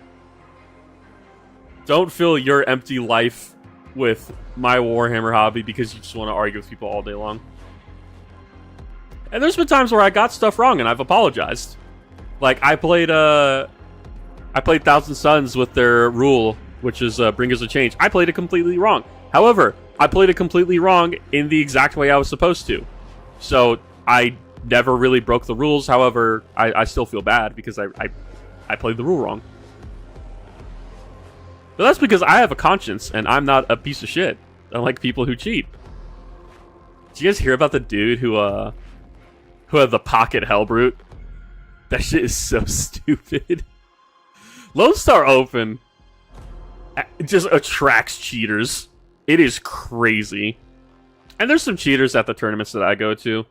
I think I talked about it in my video. There's like one notable group who they are known for being cheaters. Dude, the pocket Hellbrute. Like, oh, I forgot it. I added a 130-point model to my list. No, you didn't, you fucking liar. Come on. And the other thing I'm mad about is that like the guy he did a self-ban, which basically just means that he could just come back and play at another tournament and fuck over somebody else's day whenever he wants. 130 points may not seem like a lot, but that's just the points value. The actual value a Hellbrute gives, especially for the list that he had, was just it's insane value. How'd that get there? Literally, dude. Okay, well, to be fair, I don't know if you've held a Hellbrute. Those things are not big. I don't know. Space Marine 2 has lied to you. Those things are fucking tiny. They're sad. It's actually the saddest Chaos kit I think that exists, which is crazy because Chaos Bikers are ugly. And I still think the Hellbrute is the worst kit. I will paint a Helldrake any day. I will not buy a Hellbrute with my own money if I cannot help it. It is such a waste of money. Actually, I have a Hellbrute. Not a real one, but it's a proxy. I'm not going to bother looking for it. I don't feel like getting up. Actually, I should get up. I'm going to go get some water really quick. What about a pocket Khorne Lord of Skull? Dude! There was somebody, not this tournament, the tournament before that I played at like 2 years ago. There was a dude during Index 10th playing World Eaters, triple Lord of Skulls. That was his army. Triple Lord of Skulls and just like a bunch of Berserkers. And I remember because one of my friends who was there, he came over to my other friend who was next to me playing his game, and he's like, hey, how do I fight triple Lord of Skulls? And he's like, you don't. I'm sorry. You just have to, like, keep them away. It's so stupid. I actually have a Chaos Knight that's basically just like a souped-up Lord of Skulls. I don't think I've ever shown him on the... channel. I might do a Chaos Knight painting stream because I need to paint Black Sabbath. He's my biggest Chaos Knight. And I might bring the others out, but I would need to change my whole setup in order to do that. But we'll figure out how to do that as we get along. I'm going to get water really quick. Let me do that. We'll be back in just a moment.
I'm back. Sorry. Family came home and they were asking me questions. Intense water music. Shut the fuck.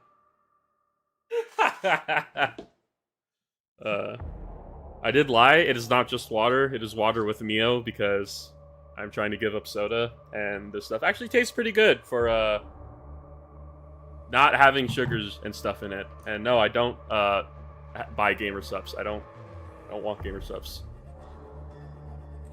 I do have to put the Mio in this. I have like a giant like gallon jug of water for my job because I'm outside usually.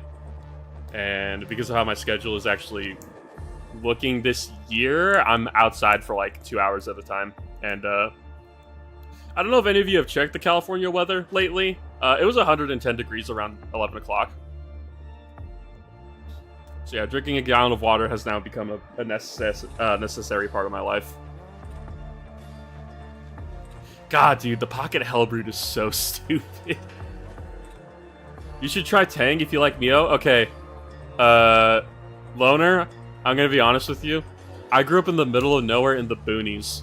We had three things we got to drink. And they were all powdered drinks. Country homemade lemonade, Kool-Aid, and Tang. And I'm gonna tell you right now, I am fucking sick of Tang. That was all I drank from, like, age 1 to, like, how old was I? Like, 7. I will never drink Tang again so long as I live. Country Home Lemonade, or whatever it's called, that's actually pretty good, which is weird. Soda. This is Pop, Country Boy. Brother, I live in California. If you say Pop, everybody assumes you're a racist. You can't have any southern drawl here. Everybody just assumes you're just like a garbage human being.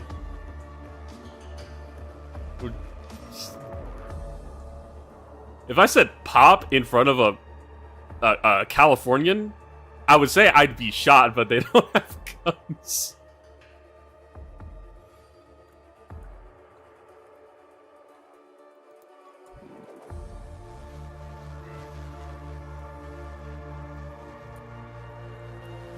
Yeah, no. I use Mio though. The South says Coke. Does the South say Coke? I know the Midwest does say Pop. You know what? I'm gonna say it right now. As somebody who, like, so I've lived in California most of my life. I'll just go ahead and say this right now because it's not really doxing myself. This is just like a thing. My dad was in the military, so I lived with him around the U.S. The furthest I've gone is Oklahoma, and I'll say right now, I liked Oklahoma.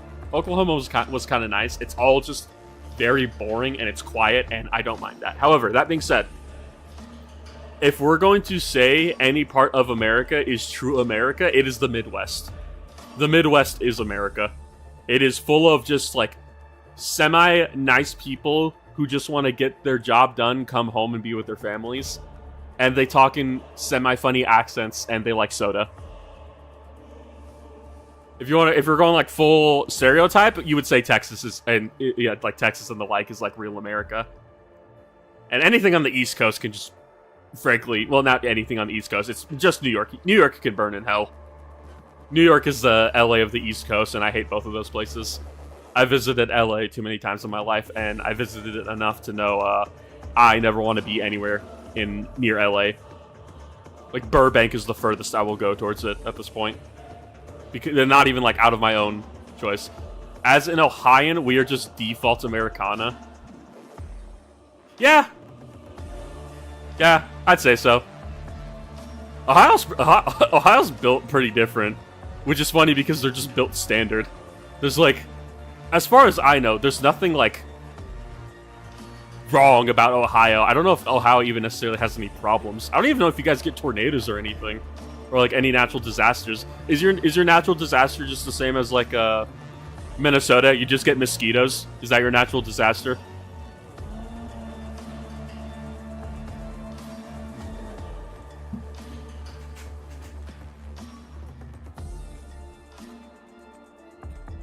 Yes. I'm glad I got my Midwest lore down. I don't know. I feel like I was talking about this to my friend, just like because I share with them the progress of my YouTube channel and like how far things are going, and they're very supportive of it, and I'm glad they are. I haven't told like anybody in my family aside from my brother that I do this, and I'm not looking to make it into a career or anything. I'm just saying, like, in a hypothetical world, for some reason, people like watching me enough to where repping Kentucky. The only thing I know about Kentucky is that you guys claim ownership of Scott from Kentucky Ballistics, and Scott is a beautiful human being. So you guys are all right in my book. You also gave us Marisha Ray, who is also a great human being. So you know what? Yeah, Kentucky's all right by me. The only thing Texas has given me is like Laura Bailey and Travis Willingham. Oh, Demolition Ranch too. I miss Matt. I'm glad he retired, and I'm glad he was able to retire, but I miss Matt.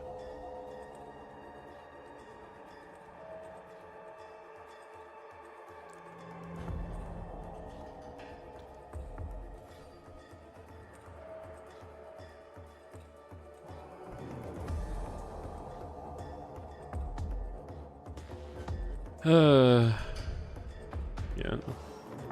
What other states have I lived in? I haven't lived in all of California. I haven't been to like the very far north. The farthest north I've gone in California, I think, was... It wasn't San Francisco. I think it was further. I don't remember if San Francisco or Oakland is further. But I mostly stay near Central California and Southern California for most of my life. Apparently I was in Georgia at one point in my time, but I was like 3, so I don't really count that. I think I was only there visiting my dad because he like graduated from from basic, I think it was.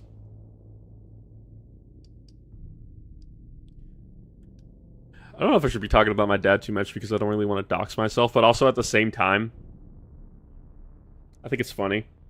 My dad, for anybody who cares about this stuff, who cares about the the lore, my dad decided to go through Army Ranger School just to prove he could do it. And he did it. He didn't go on to be a ranger, though. He transferred. Because, you know, he had kids. And this was in a post-9/11 world where the likelihood of getting sent to Iraq was not a likelihood, it was a guarantee. And he had 2 sons waiting for him at home, and he's like, you know what? I don't feel like dying for my country. I feel like being able to see my kids when they're like in their 20s.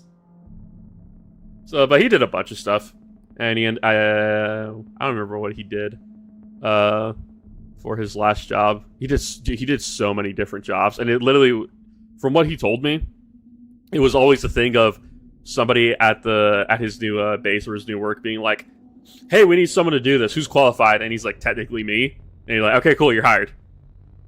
Did so many different things, but I think he was a jump master at one point. And he did the 75th anniversary of Normandy. What was it? 75th anniversary jump at Normandy. He went and did that. He did 74 and 75th, and I think 75th is the last one he'll ever do. Because I mean, yeah, he's the last one he's ever gonna do because he's not in the military anymore. He can't. He's not allowed to. I don't think civilians are allowed to go on those jumps because it's all government property and planes and all that shit.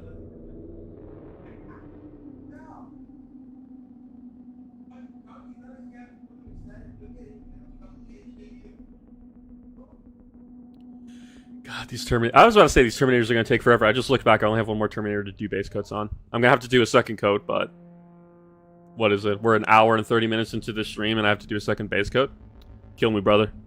Gun to my forehead. There are people back at my house. I'll just put paint on my microphone. Jesus. I wanted to ask where Broken Tower comes from. Yeah, sure. So, the Broken Tower is literally... Okay. So, the name Broken Tower is the name of, like, the fortress that my warband lives in. It is a stretch of mountains that pretty much encompasses... not necessarily the entire equator of the planet, but like a large section where it might as well be like its own continent. It is a giant mountain system on the planet that they live in. And it is thousands and thousands of miles of just mountain tunnels and fortifications underneath where my entire warband lives. The Broken Tower, the name itself, it comes from a few things. If you're into... I've already admitted I like anime. If you're into, like, Persona, and you're into the Arcana and all that stuff, the tower was always the most interesting one to me, because it represented, like, ruin and, like, somebody going through a tumultuous point in their life. So it's pretty good for, like, angst and depressing things. And if you look at the Arcana before the tower, you see that it's broken in half, that lightning struck it.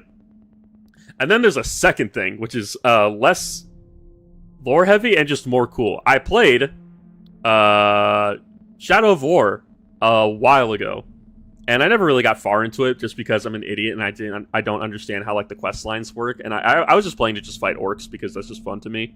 And the whole Nemesis system is just, like, the main selling point of the game for me. But there was an orc that I found named Ishmas the Tower, and he was the hardest motherfucker I have ever come across. Hold on, I think I have the recording somewhere. Let me see if I can show it on stream really quick. I gotta figure out how to do it, though. Add media source. Browse. Let me see if we can find it. It should be in my gameplay folder. No, it's not. It should be in videos.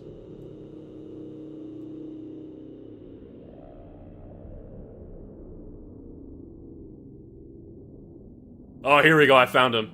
This is Ishmas. I don't know if this is gonna work or not.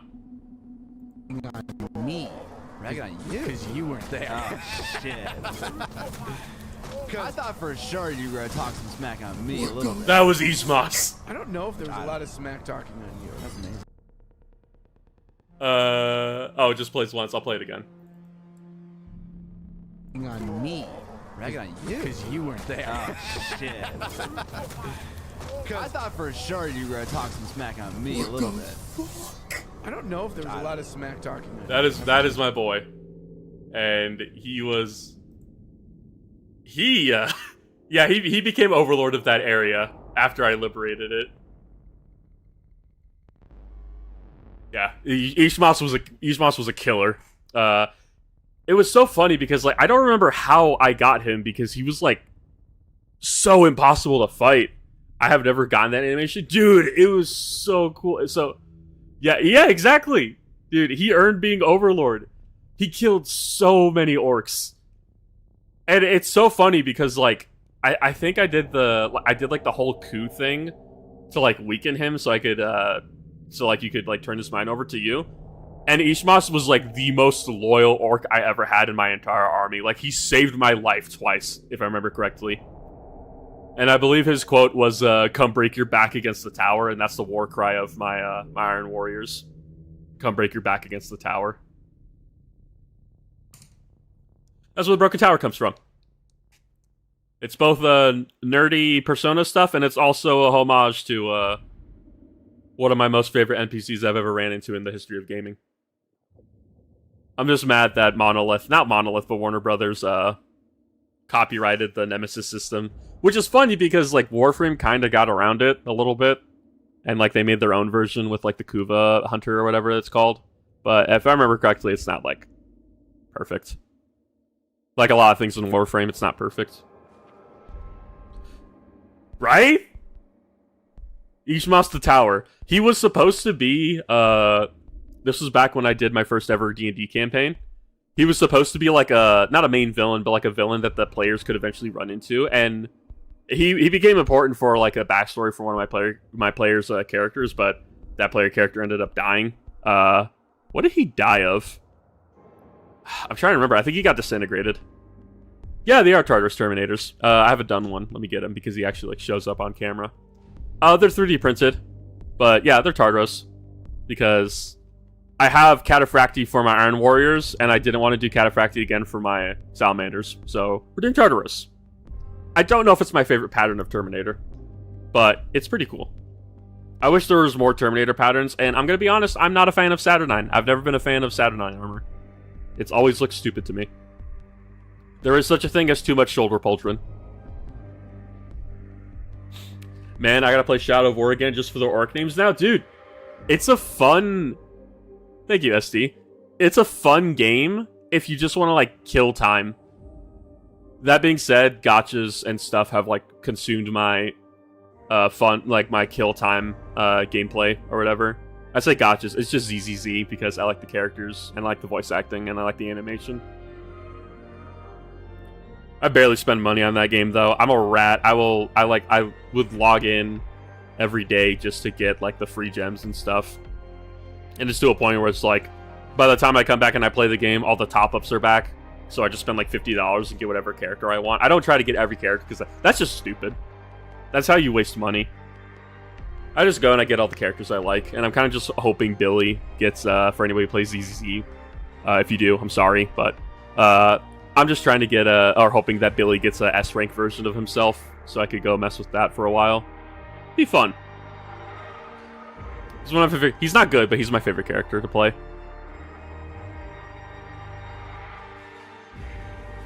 Da, da.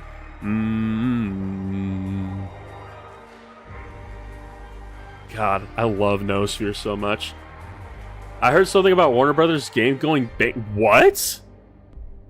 Pausing painting really quick. Are you serious?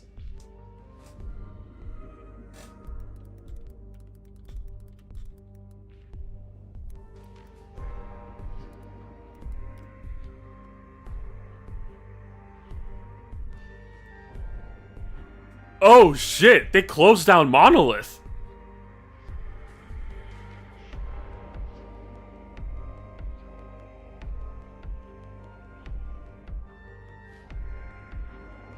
Holy shit.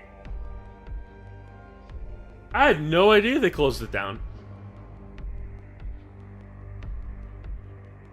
They closed down Monolith, they closed down the Shadow of War, the Shadow of Mordor and Shadow of War games are just done. Players First Games, which made Multiverses, I guess I didn't realize that ended. And Warner Brothers San Diego was they were still developing something and they got closed down. Jesus.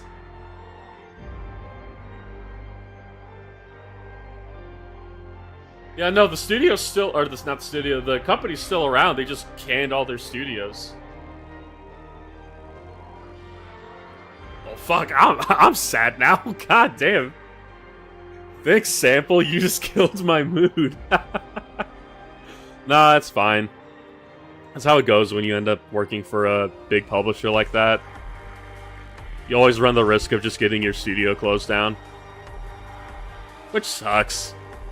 God. The problem is that the patent was by Warner Brothers, not by Monolith, so it's not like the patent just goes out there. No, Warner Brothers still owns the patent. It was never Monolith's. So long as Warner Brothers games exists, which they're going to exist forever because they're Warner Brothers, that patent's never going to get put into the domain. God damn, that sucks. I should go back and play Shadow of War. It's so much fun. Eastmoss is still over there. He's still in my he's still in the Overlord position. Yeah, it is a shame, but you can still go over and play Shadow of War and all that. And I mean, I'm not telling you to go pirate video games, but if there's a video game studio or a video game publisher you should pirate from, it's possibly them. I tell you to pirate from EA, but EA doesn't make single-player games anymore. They just make multiplayer, so you're not really pirating much of anything.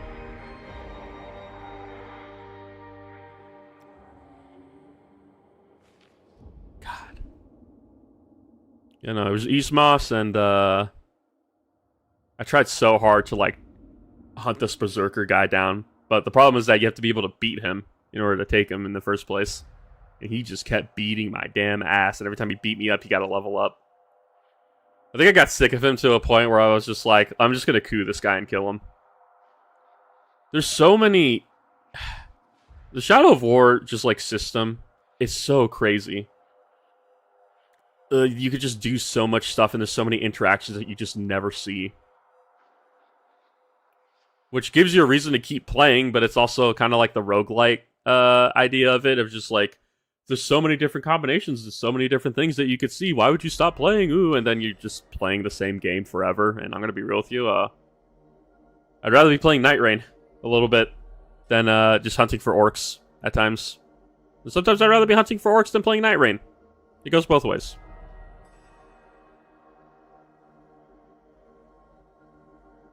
Yeah, no, Ishimas was the boy. He gave me an inspiration for an entire warband, at least the name of it. I'm not gonna go too deep into the lore because for two reasons. One, I don't want to nerd out that hard, at least not yet. And two, one of my friends discovered my YouTube channel. That friend is a part of my Wrath and Glory campaign. I am not allowed to say spoilers for any of that now because he knows about this channel. And he is an idiot, and he will watch my streams. I'm pretty sure he's actually off of work for the next few days too, so he's... I don't think he's in here. Chase, if you're in here, say something. Pretty sure he's not. I'm pretty sure he's in bed. I'm pretty sure he's in bed. There we go. 6 boys, all with base coats on them. Now to do it a second time. It should be faster though. There wasn't much primer on these guys because I messed up priming them. Just something for the paint to stick on at least now. God damn, I never have enough paint on my palette that I think I do. You know what, actually, I'm gonna eat another burger.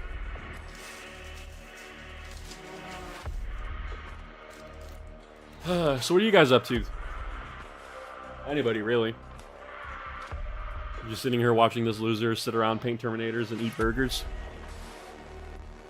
What is it? Alone on a Friday night? God, me too. It's actually Wednesday, but you know what I mean. Almost live for 2 hours and 15 minutes. Destroying my sleep schedule? Brother, if you need to sleep, go to sleep. It's okay. Unless, I don't know, you're a night owl or something, then I completely understand. Because, like, I'm gonna try to end this stream at 11:50. I know the stream's gonna go until like 12:30. And that's bad, because I need to be up at 6.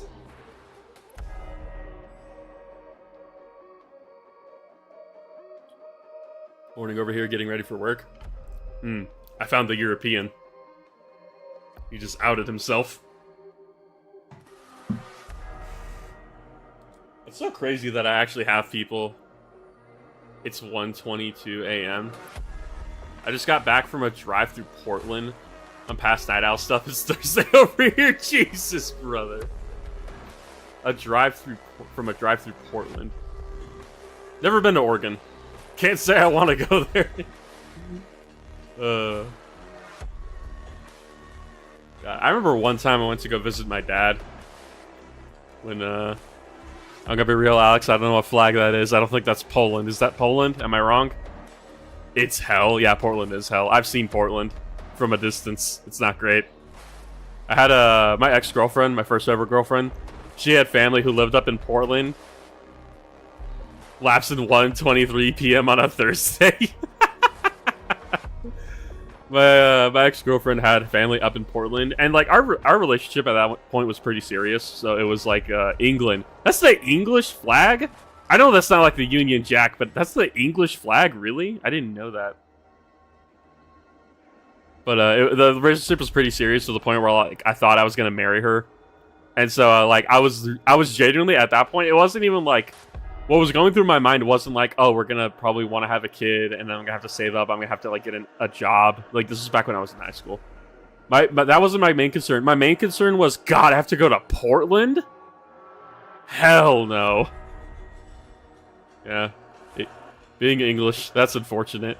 It could be worse. I don't know. Can it be worse, actually? All your neighbors hate you. Even the people in England probably don't like you.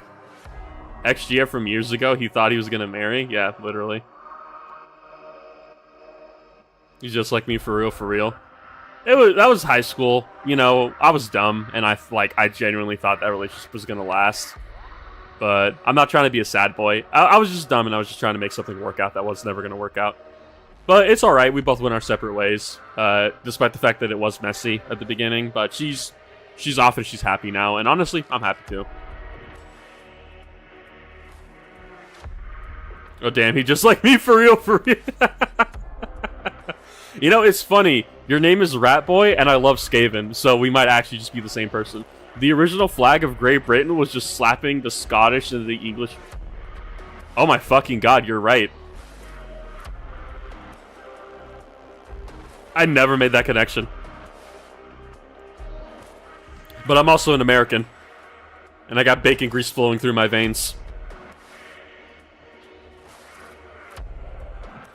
So whenever I hear anything about Britain or the UK, I just sleep. It's a love-hate relationship. The French can get it, though. I love the fact that the English and French will always hate each other. Even if, like, now it's, like, semi for a joke, they still just hate each other. Like, it's just like, yeah, fuck you for the 100 Years' War, by the way. Bastards. Oh, my God. I watched enough Top Gear to know that the French are not well-liked by Britain. And they will never be well-liked. It's called the St. George flag, if I remember correctly. Britain lore goes hard. The Americans just sleep on it. So there is some, like, sick British lore. Especially around the World War II era. Like, I made the joke about him in... I made a joke about him in the Necron video, but Percy Hobart, the guy who actually invented the Blitzkrieg and tried to warn all of Britain and France about the tactic that was probably going to be used against them, and then nobody listened. And as always, Percy Hobart was fucking right. And France got steamrolled. Wales doesn't get their Union flag, which makes me sad. Well, that's also because Wales was kind of just abused by the English for a very long time. I'm in Michigan, and we've been in a blood feud with Ohio. I do know about the Michigan and Ohio. Hear me out. Sample, hear me out. Michigan versus Ohio, or Michigan versus Minnesota? Which one is worse? I want your opinion on that one.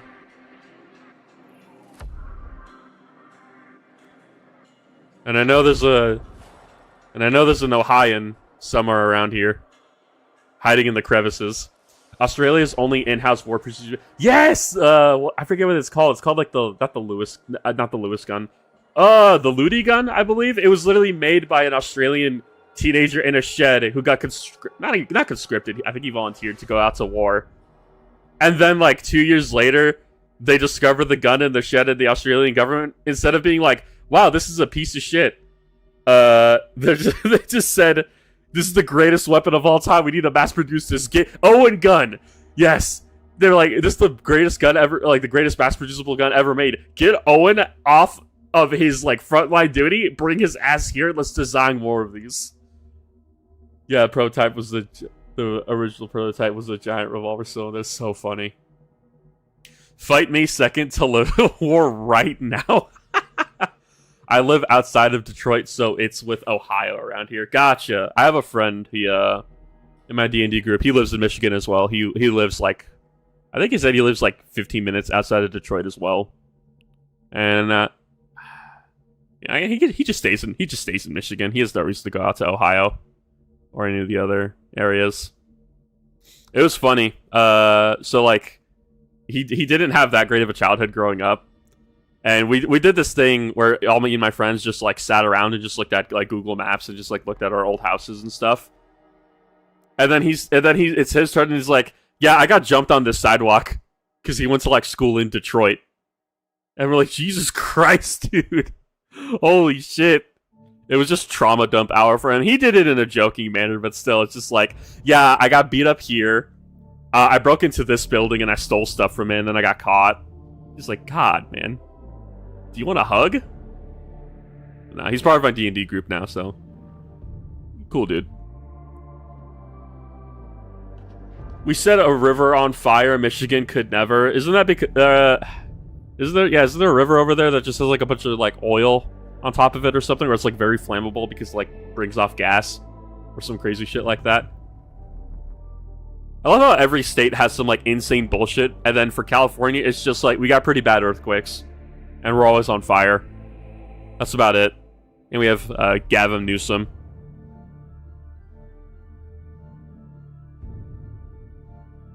regardless of your political opinion, I do not like politicians. Literally discovered your channel last night, and I was like, damn, this guy is good. He must have been around for... He got like 5 videos in 3 months. So, Rat Boy, about that, I've been trying to do YouTube... I don't know if you hear when I said this. It's Cleveland. What do you expect? That's fair. We're not Detroit. I love that video. But yeah, no, Rat Boy, I've been trying to do YouTube for like... How long ago was it? I tried doing YouTube back when Destiny 1 and Call of Duty Advanced Warfare came out. That's when I was trying to do YouTube. So I've had like editing and recording experience for that long. And then after that, I DM'd for like 5 years. So I've had to learn how to do like do scripting and like how to actually like get my point across to my players so that way they're not confused all the time. We went to war with Ohio, and I'm pretty sure the only casualty was a bar fight. Did you talk about this last stream?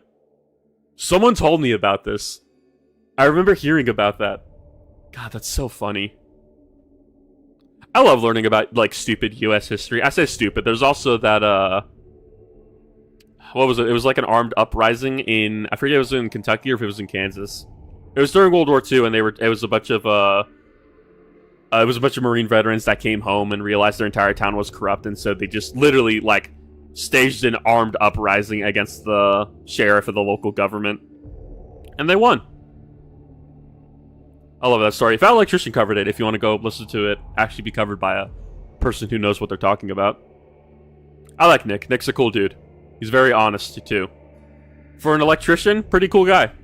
The Battle of Athens, American. I will say right now, this is not me sympathizing them in any way, but dude, Southern, like, Confederate States lore and like history is crazy. Like I didn't know the Union like went down to burn Rome, Georgia, like just set it all on fire. I had no idea about any of that. The American Civil War was crazy, dude. There was a dude who tried to snipe Lincoln with like a Sparks rifle or something, and he almost got him. All for him to get capped in the back of the head at the Ford Theater. Let me move these out of the way so I have more room to paint. Move my mic too, so I can sit up and not arc my back like I'm a shrimp. What time is it? 10:32. Yeah, I'll be on for a while longer. I did want to start the stream earlier. I think I said this before. I wanted to start the stream earlier, but my friend and I wanted to try out Night Rain, the new boss that came out, or the new hard mode boss. The History Channel Civil War game for the PS2 Brother, the what? I'm looking this up. Give me 1 second.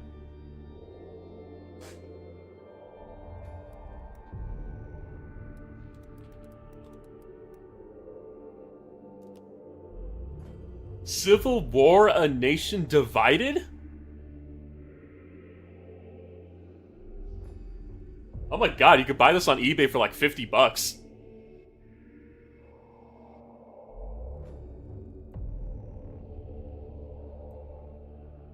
Dude, that is some Call of Duty 1 graphics. Wow. That is old.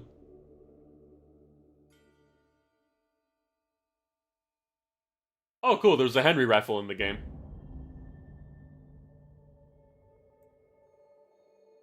Bro, there's a GameSpot review. From 2006!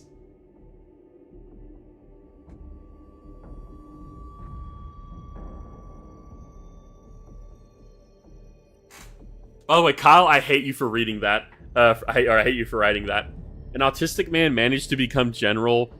Gets pretty decent, pretty good. Gets a badass name. Gets shot via friendly fire. That is the true autism experience. It's the Miners of Appalachia, I believe. The Xbox 360 version had a ship turret level cut from the PS2 game. You're welcome. You wanna know what's messed up, Kyle, about your comment? Is like, I measure how old I am via like movie releases. I think back to when like Dark Knight Rises came out. Dude, I was 8, I think, when that shit came out. I am old. Which is funny because one of the people I work with, she has no cartilage in her knee. Like, she's old, but like, brother, I'm old. I got the back like a coal miner.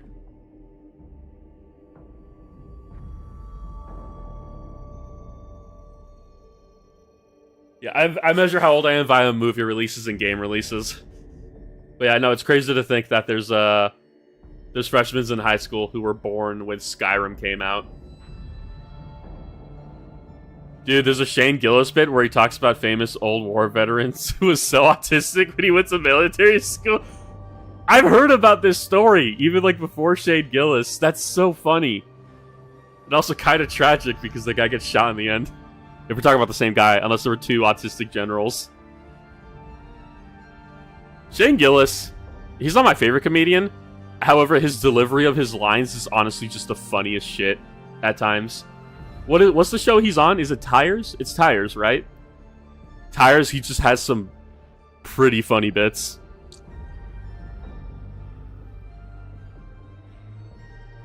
And it's the kind of crude humor I enjoy because it's all done in good fun. It's just like to poke fun at everybody. No one person's being targeted. No one person's meant to feel bad. Everyone gets shit. What is it? Prejudice equality. Everyone gets shit. I'm convinced most historical generals were autistic because you'd have to be in the thousands of dudes. IRL is like a paradox. We need to bring back autism into the military, and I don't mean like E4 is doing like Vine compilations and shit. I mean like Forrest Gump. So like I never watched Forrest Gump my entire life, right? I've absorbed it through just like clip osmosis and people telling me about stuff that happened. I did not know Forrest Gump was a rat tunnel. They would throw a frag grenade into the Vietnamese tunnel networks, blow it up, give them a flashlight and a pistol, and tell them to go clear it out. I had no idea that was part of his story. And then Lieutenant Dan got no legs. But Lieutenant Dan, you ain't got no legs. Yes, I know that. I know that one. Because one of my friends, we call him Lieutenant Dan because he had to get leg surgery. He can walk, he's fine. He's not fine, he has a lot of nerve damage, but you know what I mean.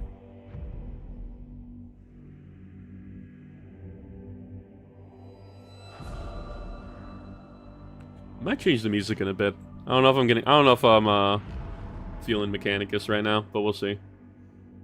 For the war that you were talking about in Kentucky with the family owned a coal mine and basically ruined the lives of everybody under them. So, that one I know about. I'm not talking about the miners. It is oh god, what was it? I'm just gonna look it up. Hold on. Fat Electrician's right here.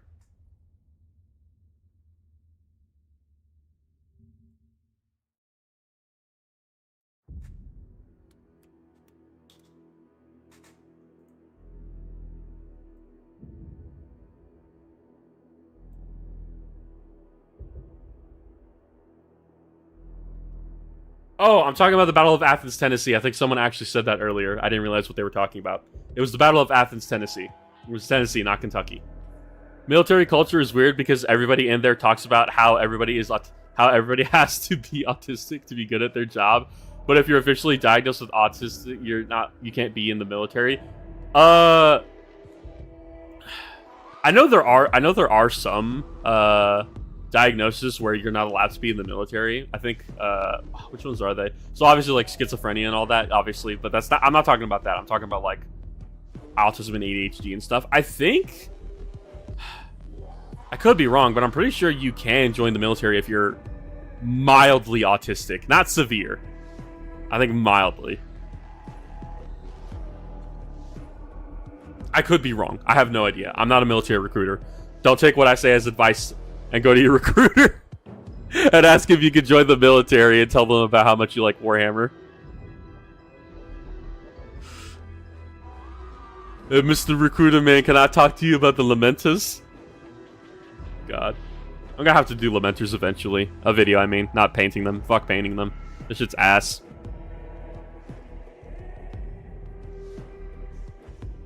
I should probably do more weathering on my guys, but honestly, I like the dirty look more than the weathering. Like paint chipping and all that. I love military history so much, dude. It's so interesting. I remember when I was a kid, I got super into like History Channel and like learning about World War II and like a bunch of super weapons that the Nazis were trying to make. Oh, was I supposed to say that word on stream? Ah, it doesn't matter. I'm talking about history. I'm not talking about movements. And then the older I get, I'm like, dude, fuck this like rail gun cannon, the Carl Gustav or whatever. You know what's more interesting? Learning about like actual people like Percy Hobart and Ching Li. That stuff's more interesting than all this like hypothetical super weapon stuff from that time. Actually learning about like legitimate heroes. Okay, so Sanguinius had angel wings and his blood angels drank blood and they gain memories from eating brains, but all the Space Marines can do. They have the black rage and the red thirst. That's literally what my video is going to be when I talk about blood angels. Just like, so Pretty Boy over here just has like blood rage. The Hatfield and McCoy lore is pretty funny. Two families get into a generational feud that kills a bunch of people, and then they get turned into a dinner show. In Gatlinburg. Are the Hatfields and McCoys still just like hateful of each other for just like stupid reasons? Like, didn't recently like two of them were in the same high school and they got into a fight? Like, I understand some feuds, but I'm gonna be honest with you, the Hatfield and the McCoy feud is just some of the dumbest bullshit to me. But maybe that's just because that's just not a part of history I'm particularly interested in. It feels dumb. You know what it feels like to me? Hatfield and McCoy's? It feels... Oh, God. Ah! It feels like that side quest in Borderlands 2 where you get the Hodunks and the Zephyrs to try and kill each other. That's what the Hatfield and McCoy conflict feels like to me. Super not at all relatable reference to anybody who didn't play Borderlands 2, by the way, but I did. And you know what? Everybody in here is a sad old man, so you probably played it too, just like me. I should actually go back and watch more Fat Electrician videos. He's posted a lot since I last watched him. I say posted a lot. He's posted 3 more videos. Never mind. He's posting 1 video a month, basically. There are definitely some dudes on the spectrum in the military I've worked with, and a couple of them. There are, dude. There are. And honestly, it's a superpower depending on where you get put, because sometimes you need the TISM to be able to stay sane. I mentioned Fat Electrician, so some of you might already know. I watched I listened to the Unsubscribed podcast, so Eli, Double Tap. Or hi, or say hi to Eli, whatever he goes by now. I don't remember. Bro has the TISM, but it got him through. Iraq, so you know. I'm not saying we should be taking autistic people and sending them to war, but I'm just saying sometimes it works for some of them. We had a guy that went into battle with a set of backpacks. Yeah, I know. Yeah, what's it called? Mad Jack Churchill, right? Didn't the Germans captured him? It wasn't D-Day. It was another conflict, I think. His team ended up getting mortared, and the Germans ended up capturing him, and they found him standing in the crater, somehow alive, playing Will You Know Come Back Again? And then he tried to escape prison like 5 times. I think one of them was he just walked out, if I remember correctly. Benjamin Franklin had an idea to prototype paratroopers where they get 5,000 hot air balloons and put 2 guys in each and float them across enemy lines and attack enemies with 2 guns. I love Benjamin Franklin because, aside from the fact that if you know anything about Ben Franklin, you know that he was an absolute slut. That dude got around, but he also just had insane ideas like Leonardo da Vinci. So I did a project when I was in college on Leonardo da Vinci, and it was just about like, he had these visions for like all his flying machines and a bunch of other stuff, but he also had like the idea for like underwater like diving suits for guards to stay underwater and hop out whenever they needed to defend Venice. Stuff like that. I don't know if it's like hush-hush thing that the recruiter does or if they get a waiver or something. I'm telling you right now, as far as I know, my dad was a recruiter. And so as far as I know, it's usually more of a question, or not a question, it's usually more of a case of they don't ask the question. If somebody brings it up, then it becomes an automatic no. That's my understanding. But like I said, there's levels to autism. So some people could actually hang being in the military, but for safe measure, most aren't allowed, is my understanding. Source, Alternate History Hub Zeppelin video. I don't watch Alternate History Hub, so I'll just go ahead and believe you on that one. Yeah, Ben Franklin was a psychopath. A good psychopath.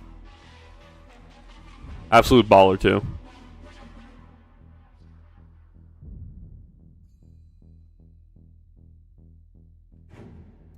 I don't know if I have a favorite founding father. If I do, it's probably Ben Franklin.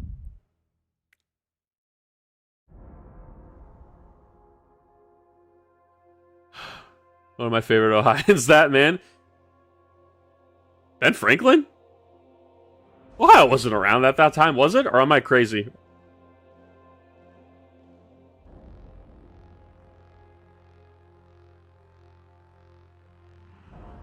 Dude, Benny Frank, he wanted all of it, if I remember correctly. And if I remember correctly, he had a long line of books that was literally just like telling dudes how to pick up maidens. I'm not joking. I believe he actually wrote like romance advice books at some point in his life. And and obviously it worked because the dude supposedly had like a dozen kids, if not more. Advice for young men in their choice of mistress. That's what it was. That is the craziest title I've ever heard. It wasn't even like how to pick up women. It's how to pick up a side hoe. That's what it was. I remember now. God, dude, Ben Franklin was crazy. My favorite founding father. Fuck Hamilton. Fuck your play, dude. I want the Ben Franklin lore accurate play. How to pick up old women. That's literally what it was, dude. How to pick up old birds to be your side hoe. And guess what? Worked for Ben. And I'm just saying, as like a conventionally normal looking guy, I wouldn't have considered Ben to be an attractive dude back then, but it worked for him. Not American, but I found most founding fathers were in their 20s and 30s when they started the revolution. Their old man portraits were done. Really? I know they weren't like old. I know Ben was the oldest of the group. Let me go ahead and actually look that up because you might be right. Because George served in the Indian War. I forget what the name of it was. Was it the French Indian War? Might be wrong. One can only imagine the horrors that Ben could do in our modern society. You would see Ben Franklin making like Andrew Tate level videos, but they would work. Because at the end of the day, Ben Franklin had the credit to do that shit.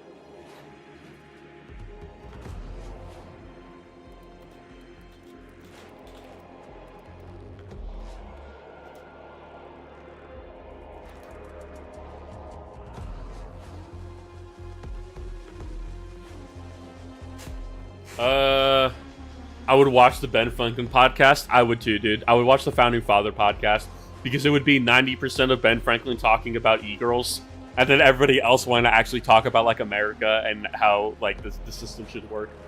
Okay, so oh, hold on.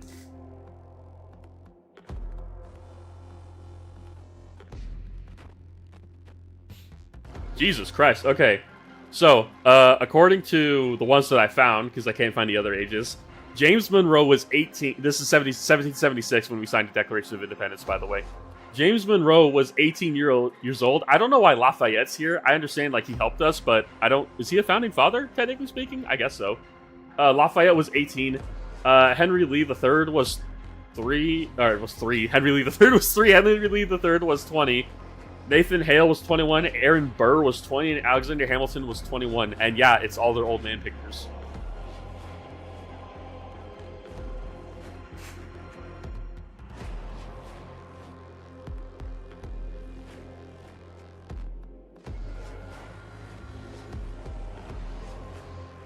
This does seem cherry-picked, though, because it says right here, Ben Franklin was 70 years old.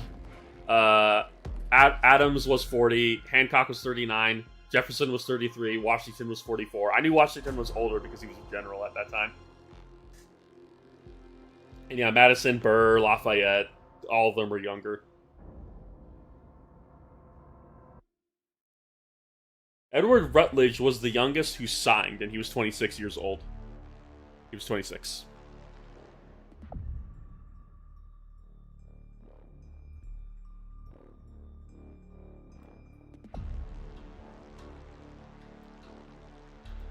Oh, my friend is playing Space Marine 2. That's why he's not in the stream, the bastard. No wonder. God, American history is so crazy. Lafayette is the only Frenchman I respect, dude. I had a pet alligator and joined the American Revolution because he was bored. So, Lafayette's not the only French person I have respect for. However, he is the most gangster French person I think who has ever existed. Which is saying something, because if you know the French, they're not like the most crazy during war. However, during the revolutions, things got crazy. I have a little bit of respect for Napoleon just because the dude got exiled and showed back up uncontested. You have to be like a well-respected figure for that shit to happen. And like his I think his old army was told to fire upon him if they ever saw him again. And they're just like, nah, follow you, like I'll follow you to death. And they did. I didn't watch the Joaquin Napoleon was a Christopher Nolan movie because apparently they put Napoleon in the cuck chair or something. Surrender monkeys meme and its consequences have been disastrous for the French. Literally, bro. Napoleon was Christian, no Frenchie could do what he did. That's fair. That being said, though, dude, the French Revolution, that's some crazy shit. The French know how to protest and they know how to revolt. My favorite thing is the fact that, like, after France, obviously this would have been like the ruling class, so like all the nobility and all that. After they gave us all this help for our revolution, when their revolution came around, they were asking us for help, and we're like, no, let's let it happen. Let's see who has the right to rule, and they got rid of all the nobility. It was fun playing through Assassin's Creed. I know like Assassin's Creed isn't completely historically accurate, but it's there's enough for it to be appreciated, and especially in Origins where they had like basically the museum mode to go around and like look at stuff from back then and get an explanation. I thought that shit was cool, and I hope they kept doing that for the games because that is actually some pretty neat shit, and I think it was free if I remember correctly. Robespierre crowning himself the God Emperor for all reasons we'll never. Oh my god. How quickly did Robespierre... You remember when Assassin's Creed was good?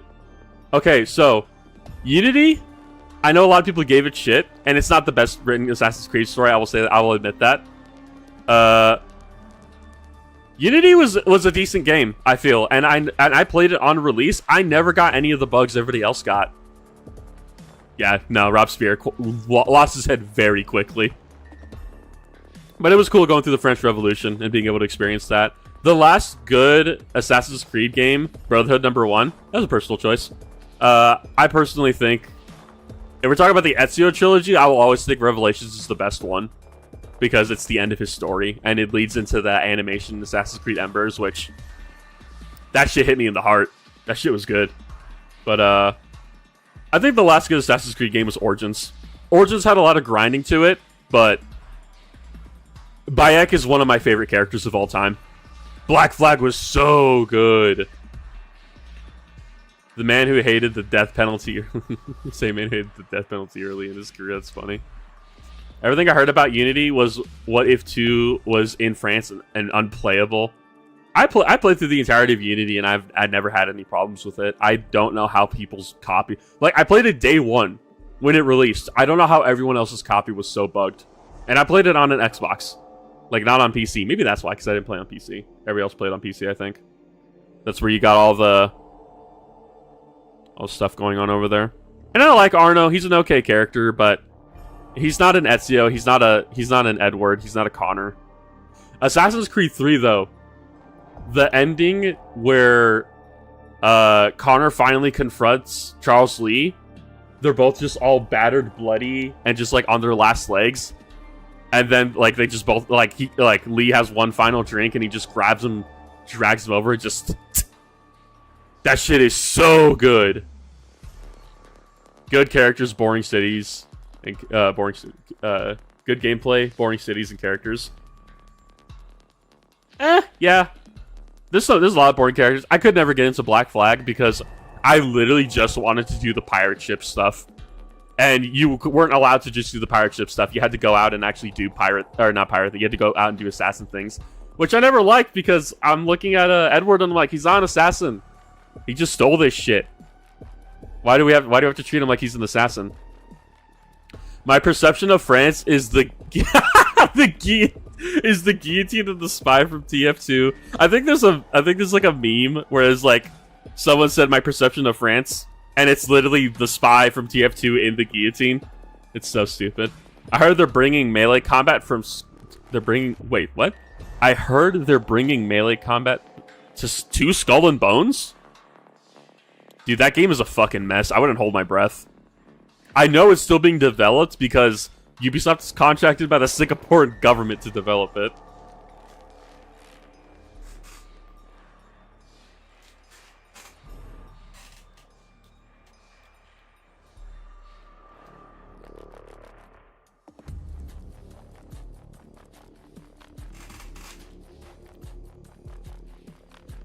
The Skull and Bones. It was funded by the Singaporean government. Did you never hear about that? They had like a whole contract to like open up a studio, Ubisoft studio in Singapore and all that shit.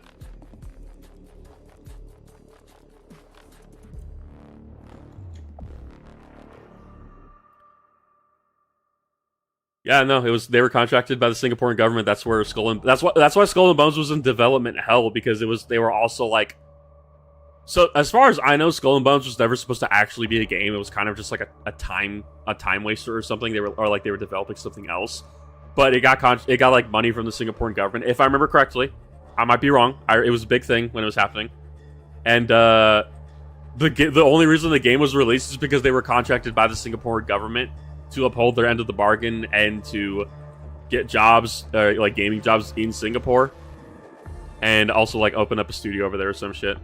Dude, I wish Origins was set in 3000 BC instead of like the 60 BC ancient Egypt. So I will go ahead and say that I think Old Kingdom shit would have been sick. However, I understand why they didn't go that far back. But also, at the same time, I did not give a shit about Julius Caesar and all the other stuff that was going on over there. Being able to be the... Spoilers for Origins for anybody who's not going to play it, but... Being able to be there and be the person to be one of the people to stab Caesar, that shit was sick. Not my favorite ending of any Assassin's Creed game, but I love Bayek as a character so much, and his voice actor is just peak voice acting for a character who is fueled by rage. Like he hit Kratos levels, in my opinion. I got to get up at 6, so I'm going to get 4 hours of sleep. Good stream. See you later, Alfarius. Hope you get some good rest. I'm still gonna be here for a bit.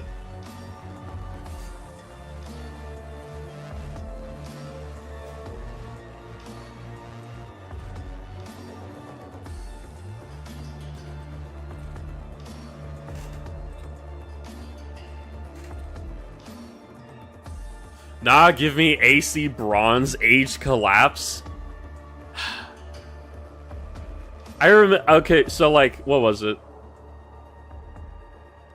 Did they not say that the Hidden Blade originated because it was used on? So they keep redoing the origin of the Hidden Blade, which whatever. But is the current origin right now not that it was used against Xerxes at the Battle of Thermopylae? Or am I wrong about that? I know, like they talked about it in Origins and what was that fuck-ass game called? Odyssey. I did not play Odyssey. Every Assassin's Creed game has like cool historical stuff going on in it, but I don't care much for Greek stuff. I never finished Origins despite being an ancient history. So, I'll just go ahead and spoil it for you because I don't think you're gonna go back and play it, but you get betrayed by Cleopatra because who would have fucking seen that coming? You get betrayed by Cleopatra because she's trying to play both sides and she's trying to, try to turn Egypt into a superpower underneath Rome. So she ends up dying off screen, I believe, and you end up... No, she doesn't die off screen yet. But Julius Caesar fucked you guys over, and Bayek had to stay in Egypt to continue his quest and to stop the apple from being used by... what were they called? the Herons, I think is what they call them or something. I don't remember what, but like the not Templars. He was trying to get the Apple of Eden back from them, and Bayek's wife, who was full for Cleopatra and for what she was trying to do, ended up getting betrayed, and she's like, "Fuck Caesar," and so she helps organize the Order of the Ancients. Thank you. And she helps organize the coup against Caesar, because I think you actually meet Brutus and Cassius in game as well. I might be wrong. Yeah, no, you get to be. I think you get to be one. I think you're the first person to stab Caesar, because you have to keep it at 2 Brute. Every AC rewrites the AC lore, and Origins Bayek's wife gives you the hidden blade and tells you this is the weapon from ancient times, even though Origins is supposed to be the origins of the assassins. Yeah, I mean, there's always a difference between like the origin of the weapon and the origin of the origin of the organization. Like as far as I know, the hidden blade is old as shit. But the assassins weren't. It's weird to think that the assassins weren't like a society way before the New Kingdom, because you think they would have been around during like, if AC lore goes back as far as it does, which it goes back to like the Garden of Eden, you think assassins would have probably been around like Sumerian times or something. Epic of Gilgamesh, Assassin's Creed game win, please. I don't know. I saw the new game. I forget what it's called. It's the one where you get to play as Yasuke, and that caused the whole argument with everybody, and it became a whole political thing. I stayed away from that game. I was told it was alright gameplay wise, but I'm not into it. I wanted to play a Japanese Assassin's Creed game with the girl from Embers. I forget her name. Shadows. Thank you. I want to play Assassin's Creed Japanese game where the main character is that girl from Embers, because was she Chinese or was she Japanese? She was Chinese, I believe, actually. Badass as fuck. Went over and tried to get Ezio to teach her how to be an assassin. Saved his life on a few occasions. And then they relegated her to being in that shitty side-scroller game. And that made me sad. She's a cool character. Yeah, I don't keep up with Assassin's Creed that much anymore after Origins. It's not dead to me. I just don't feel excitement for it. That being said, the Ezio's family theme, I forget if that's the actual name of it, but Ezio's family theme at the start of Assassin's Creed 2, that shit hits. Dude, they put rap music about Kung Fu in the final boss for AC Shadows, and the lyrics are Ching Chong. You are fucking lying to me.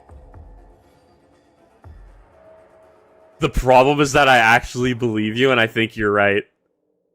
Didn't AC2 say the Order was around for thousands of years? That's what they said, right? Look it up. I'll go ahead and look it up. Oh no.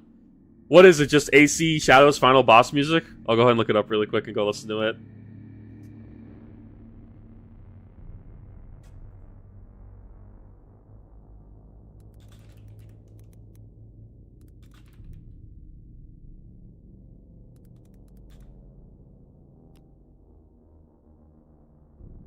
Oh no, there's a video that says, yes, this is actually in Assassin's Creed Shadows final boss fight. I'm afraid.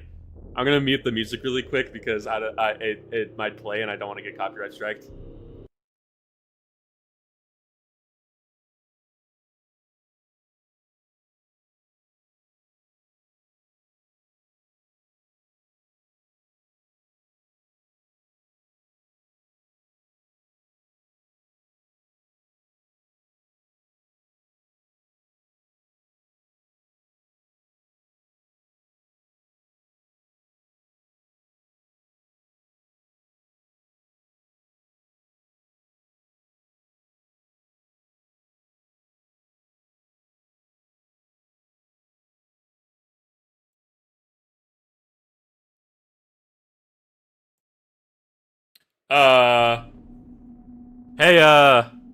Hey, Sample.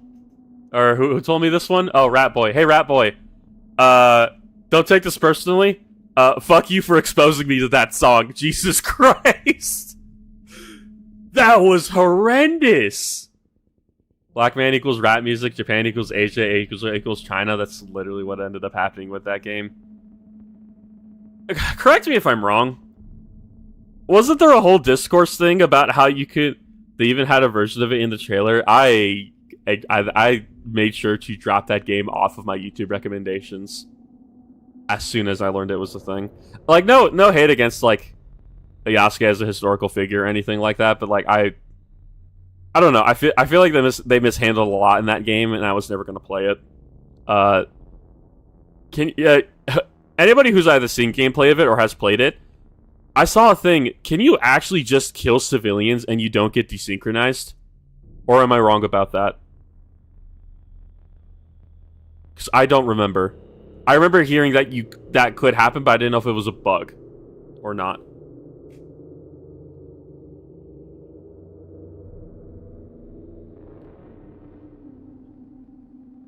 Yasuke isn't even real? Interesting. All historical accounts come from one book from 2010 with no sources. Do you know what the book is called? So I can look it up later. I'm not calling you a liar. I actually just want to go... I actually want to just, like, go see if I can find this book online and read it. Because I know there's, like, a lot of debate around Yasuke, because a lot of people say he was a samurai, he wasn't a samurai, he was just a retainer, or... You know, as messed up as it is to say, but it was a thing back then. He was a slave to Oda Nobunaga or something. People keep telling me a bunch of different things. It's relatively easy to look up. I went a deep dive when it came out. I'll probably look it up tomorrow when I get off work, if I don't end up streaming again. Pretty much just re-edit the Wikipedia. Really? That's crazy. God. The game got mishandled in so many different ways. And you know what? I'm glad it got mishandled in so many different ways, because I can officially say I like Unity more and I can't get set on fire for that one. The Templar lady was hot. Am I justified in that? She was pretty bad. You had a whole romance thing going on with her, and then she dies. Because, oh, we can't be together. And also she kind of got blasted by the Sword of Dominion or whatever it was called. That sword was sick as shit. I don't care what anybody says. I don't care if that, like, fucked up the lore. It being, like, one of the artifacts of Eden or whatever. That sword was sick as fuck. We already have to accept that Assassin's Creed is just, like, weird sci-fi.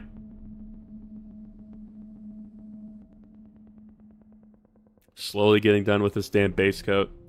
And I will have 10 painted Terminators. I'll probably stream again tomorrow, actually.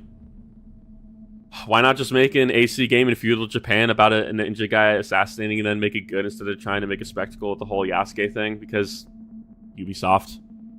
That's literally it. This is why I'm glad I play For Honor. Because we just got a super toxic, cute Italian girl with a rapier. And everybody else gets Assassin's Creed Final Boss rap music. Or whatever the fuck was going on with X Defiant. For Honor stays winning. My brother's yelling at me saying the game doesn't exist anymore. You don't exist anymore! X Defiant is... Wait, it's gone? I was just told X Defiant got shut down. I did not know that. Someone's knocking on my window because I have family over. The Animus should have never been a thing. You should always just been the assassin the whole time. Yeah, they got rid of it. I had no idea X Defiant was gone. That's so stupid. I remember when that was... I just realized the pommel on this guy's messed up. Damn it. I was told it was good. Or, like, decent, at least. The Animus should have never been a thing. You should always have just been an assassin the whole time period. Yeah. The Animus was definitely a... Like, Desmond's okay, right? However, if we got rid of all the modern day stuff, it probably would have been fine. There is some, like, cool stuff in the modern day briefly. Like, in Black Flag, where you see, I forget the two people's names, but it's Desmond's friends, Rachel and the other guy. I think his name's Edward, or Edmund, or something like that. He's British. Seeing them trying to infiltrate Abstergo, and you know who they are, and you know they're infiltrating to like, recover Desmond's body or something. That was cool. However, that being said, it doesn't justify the entirety of all the modern day stuff being incredibly boring. Remember the whole thing of Assassin's Creed 3 was that 2012 was going to end the world? That was actually the thing.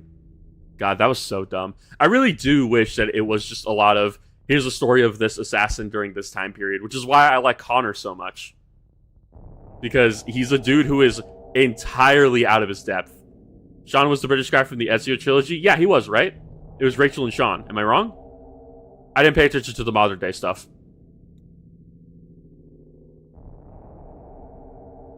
All I know is that they show up again in Black Flag and they're like in the background because they're trying to recover Desmond's body. And that was cool, but, you know, I don't care about the modern day. I especially didn't care about it in Black Flag, where you actually got pulled out of the game and had to go, like, on a company-mandated break or some dumb shit. Whatever it was, you had to, like, go run around. Or they were, like, roping you into their schemes and trying to get access to Desmond's body. It's like the Mary Jane stealth missions in the Spider-Man games. The shit was just awful in a crawl. You do not want to play... when I remember when 3 came out, I thought Connor would get a trilogy. Yeah, he just didn't. That sucked. You know what would have been cool? It wouldn't have happened just because of how time scale would be, and he would be like 90 years old, but it would have been sick as shit to like get Connor a trilogy where we start at the American Civil War and then we just like progress, like maybe War of 1812 or something, and go further and further. But the problem is that they would have to address the whole what was it called when they moved all the Native Americans? It was the Trail of Tears. I forget what the actual the Native, like the Indian Removal Act or whatever that Andrew Jackson passed, which that is some shit like that you have to, and you can't ignore it. Like it's a part of history, but still, it'd be interesting seeing Connor helping set up an administration that years later would have removed his people from their land, and like where do his ties lay? Good old Manifest Destiny. I'm not even gonna give a hell yeah brother to that because that fucked up so many of the Native American tribes, and while I am American, these guys were here first. That being said, I'm Mexican, so actually I was also here first, so I have conflict of interest in this one. Didn't AC1 start as a Prince of Persia spinoff? This is deep lore that I do not know about. So, Kyle, you might be older than me and you might know that. I have zero idea. There's the Trail of Tears of Black Slave and kill each other. Historical revisionism paints them aside. So, I'm gonna, Native Americans were fighting each other long before anybody else showed up. I say this as a Mexican, we were fighting each other long before anybody showed up. AC1 was originally in first person? What the fuck? That is foul. But I know. I don't like when anybody, regardless of what civilization you come from or what culture you come from, anywhere from like 500 to 2,000 years ago, you were scanning your neighbor and hitting them with rocks. Like, humans are just pieces of shit. I think we can all just accept that we were just killing each other for a long time. That's not even a political statement, it's just historically true. We humans have gotten so good at killing each other that we had to invent new ways of doing it.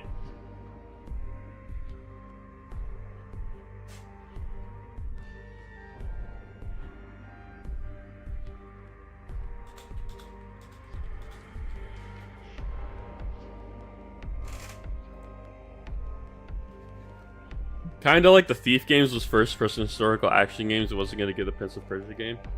I remember seeing the old Thief games. I mentioned in my first video, I think. I watched Mandalore Gaming, and he did the whole Thief trilogy or whatever.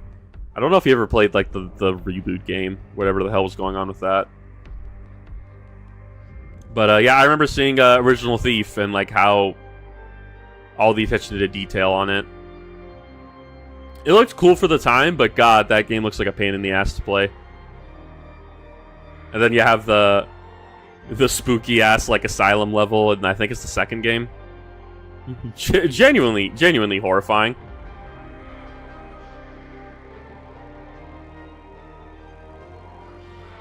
One more base coat, and then I can stop painting, at least pale sand.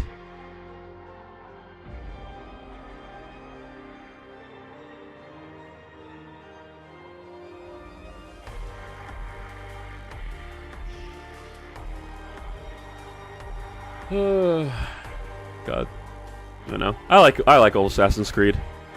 I wish it was good again. I wish it was interesting, but it gives me one less game that I want to play, so I can at least just like play other stuff. Like I need to finish Mechanicus.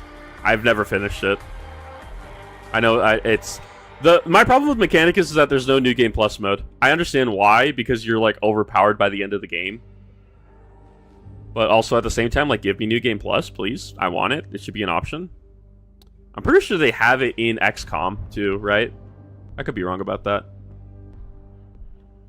Dude, I've got an OG 1998 copy of Thief from a thrift store in 2009. I couldn't get it to run on my PC, my Windows XP family, because I was a dumb kid. I forgot that game came out in 1998. That's the year I was fucking born, dude. Jesus. It's so weird to like always think about the fact that like shit existed before you were born. Especially video games. Because like for people my age and other people, like you just think like, oh, video games are like a newer thing. It's like, no, dude, Mario Brothers is like double my age. God, I remember going to a swap meet around here. It was around here. It was back in Imperial Valley. I don't remember where, but I went to a swap meet, and that's where I ended up finding like I ended up getting into comics, not too deeply. I like my nana bought me a comic for me to read when I went home, and I also saw people were selling video games, so that's kind of when I got into the idea of like I want to play video games. And then I didn't play shit until like I was, how old was I? I was like not five, I was 10. And one of the first games I ever played was San Andreas, because I'm an idiot. Me, when I'm 27, I get reminded that time passes and 18-year-olds are born to the Halo 3 keynote. That shit's crazy when you think about it, dude. There's so many people who were born when we were like, there's kids out there who were like in high school now, I believe, at this point, if I'm remembering my time correctly. There are kids who are in high school, and they're who are around during like the fall, or born during the fall of Reach. And we lived through that shit. God, Reach was such a good game.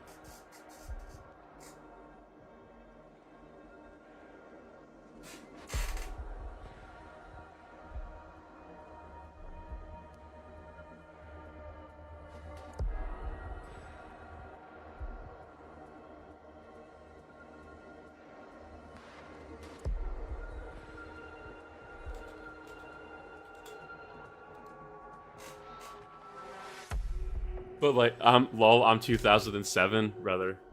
You don't need to tell me this. I already feel old. That's not that bad though, because I was like 9 when you were born, and honestly, that's like acceptable. But if you told me like, bro, I'm 20, like, what is it?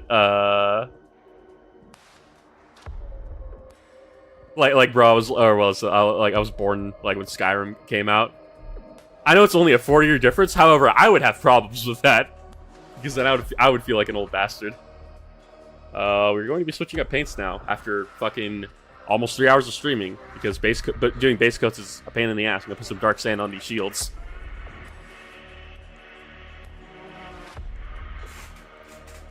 Is my music playing again? Yes, it is.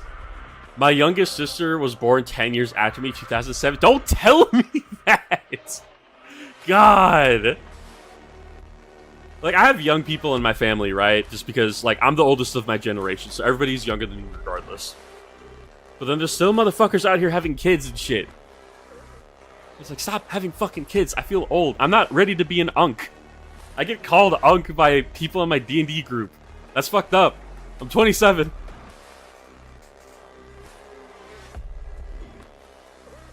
She's in 3rd grade now. I can count sample. I know, I can tell what grade she was in. It doesn't make me feel better. You know, it's fine, because there's so much dust in my room. I'll return to the dust eventually. I'm already halfway there.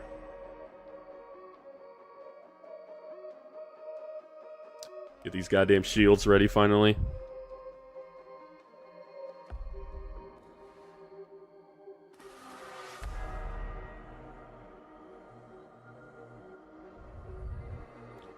Met a girl my age who's married with a daughter. Craziest part is that she got married 1 month into dating and she wasn't... Oh my god. You meet people who are like that, where they're just like, yeah, it worked out, and they instantly got married, and that shit's weird.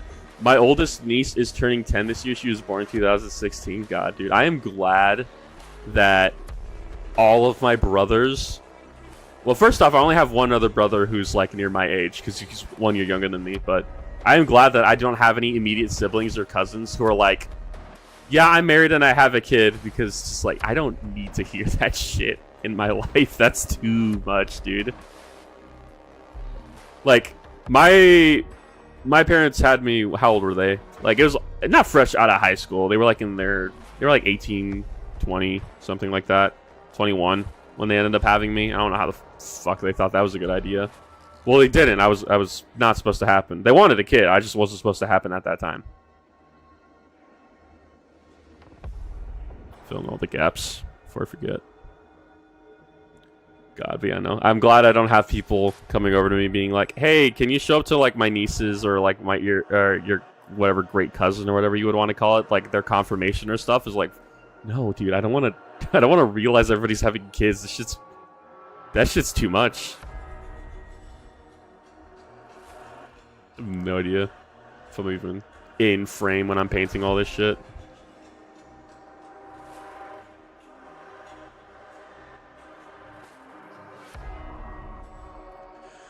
Bro, my parents were late 30s, early 40s when I was born. They're old and decrepit as fuck. That's what happened with one of my... I say happened. Like he got a redo at life or something. But that's how it is for one of my friends. I don't see him much, but that's because he went and joined the Air Force. I still talk to him every now and again. But yeah, his parents were old when they had him. They were like in their late 30s, 40s, yeah. Same thing with my best friend. His mom and dad were pretty old when they had him. So I'm kind of... As much as like it's not a good idea to have a kid when you're at like 20, I am grateful that my mom and my dad had me relatively young, so that way I'm able to hang out with them much longer. Like I went to go visit my dad at Bakersfield a month ago, I think at this point. It's pretty cool. I got to act because we're both adults now. I actually got to talk to him a lot more about like his job and stuff. It's a lot more eye-opening to be able to talk to him and like understand what he's saying.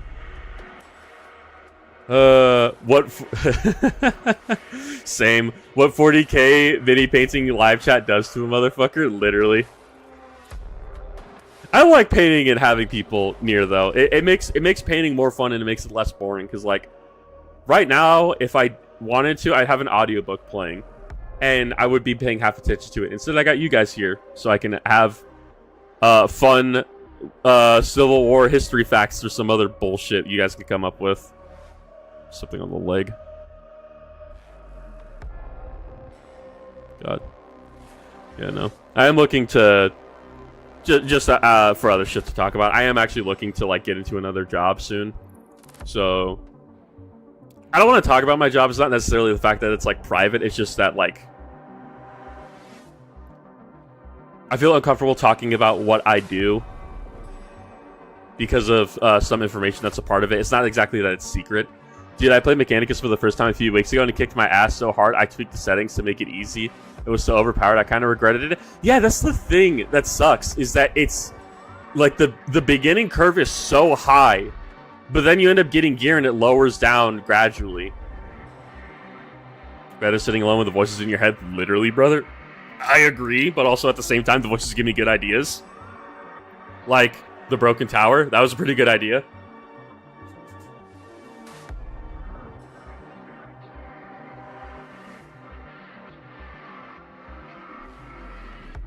One of my friends, out of nowhere, they're super into 40k like I am, just messaged me. God, I love Corferon. He's such an unrepentant dick. They didn't, like, they said nothing else. Like, our last conversation was like a day ago, and they just messaged me that. Broken Tower does go pretty hard. It does. That's why I love it. I'm so glad I came up with that shit. You'll have moments like that where, all I hear are screams. Kyle, you might need medicine. Or you might need to go punch more drywall, actually. Chug a monster, brother. You'll be fine. But, Like I said, I've said this before. I'm a DM, so like I'll literally just like sit in the shower and think for a very long time, and it helps forcing yourself to be creative because sometimes you just pull out gold nuggets. Broken Tower was pretty fucking good for me.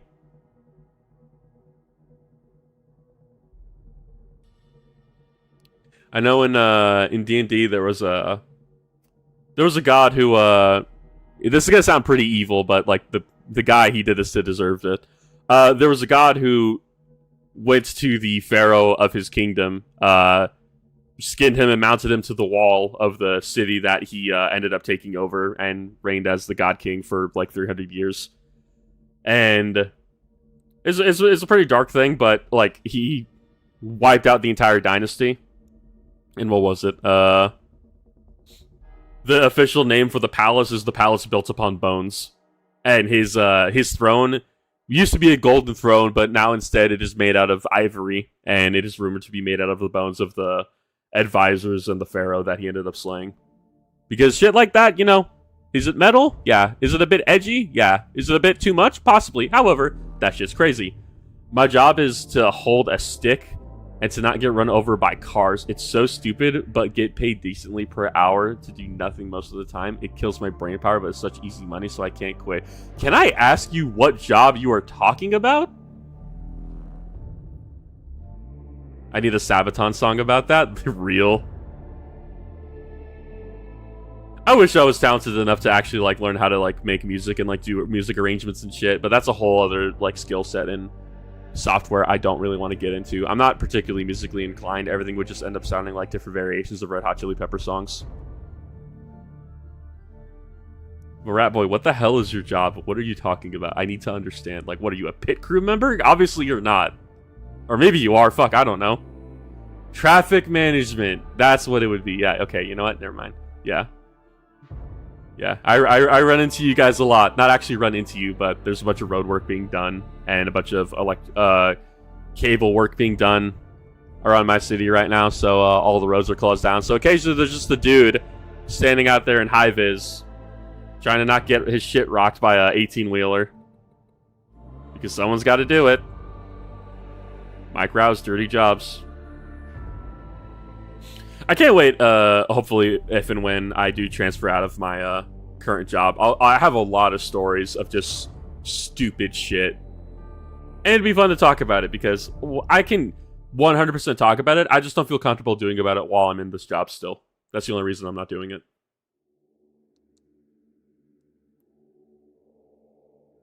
I have thought about working for this local sheriff's department because they had a job position open up for a coroner's assistant. And I thought about doing it. The problem was that they just kept the job posting up for like 6 months after it was already hired for. So I got baited into thinking that job position was still open. It was not. I had to pay $130 to watch a PowerPoint presentation to learn how many kilowatts a substation has because somehow it's relevant to holding a stick. So, I do stuff like that for my job. Thankfully, my trainings are paid. I don't pay for shit.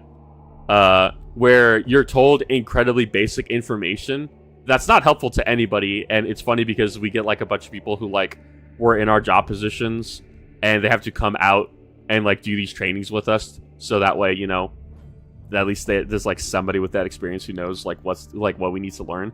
But the problem is that all the knowledge that they give us is super basic and it's stuff we already know. So it's just like, cool, we spent 2 to 4 days doing a training, which was literally just us sitting around and as like a group of adults sitting as a class and doing a group quiz on stuff we already know. And you have to pay every single one of these adults overtime because the training went over our normal hours. I'm glad that the state is paying for all that because what the fuck.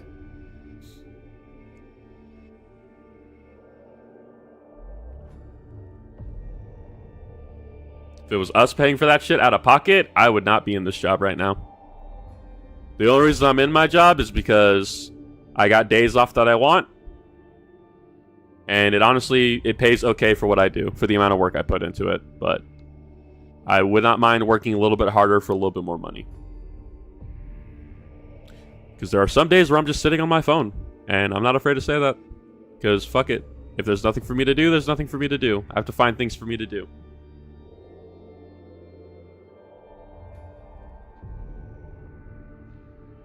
Another shield down. I'm gonna eat a fucking burger before I forget because this stuff has been sitting next to me for a little bit. Where's my drink? It's right here.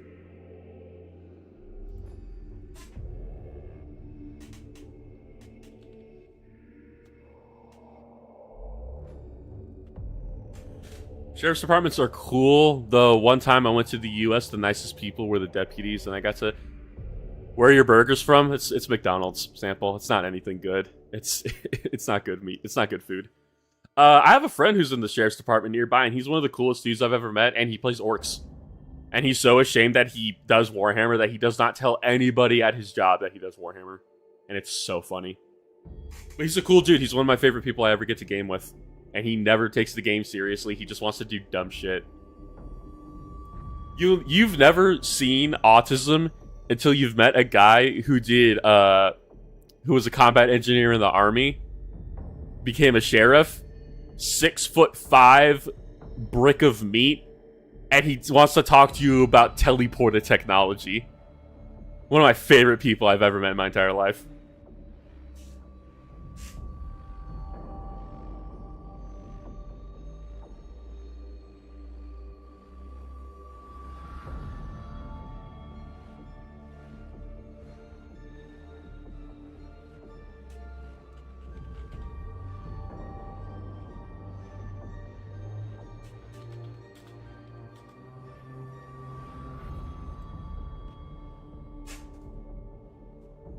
I met a detective who was 6'4", jacked up, handsome, Giga Chat. It was sick. I don't think I've met a detective yet.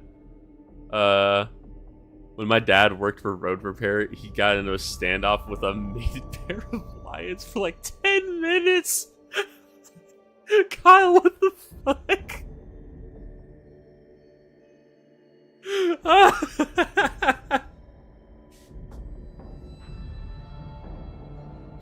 We actually do get mountain lions around here too, so that probably happened to a few people around here.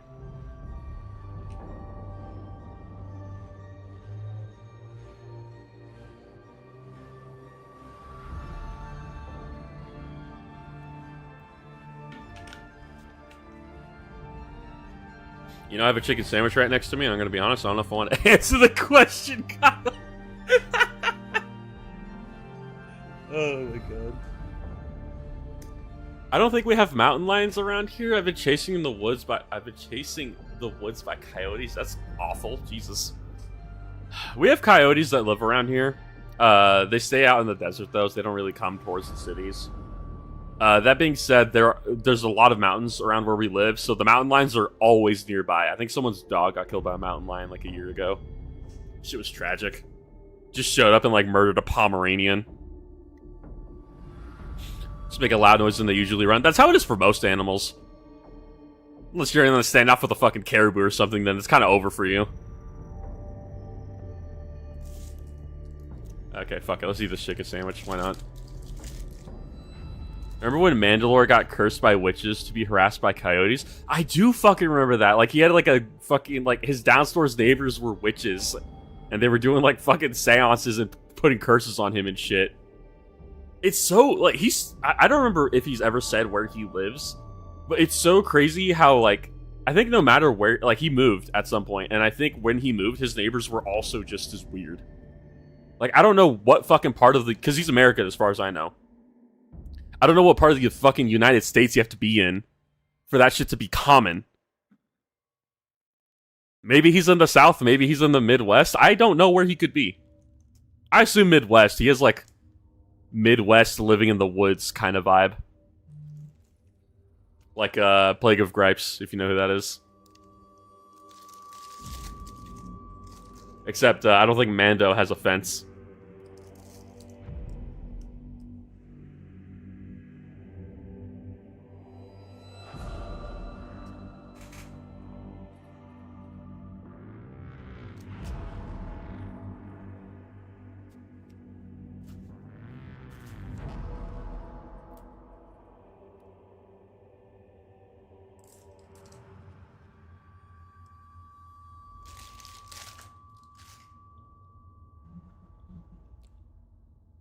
Seth is a sane man making insane videos. The Mandalore is an insane man making sane videos.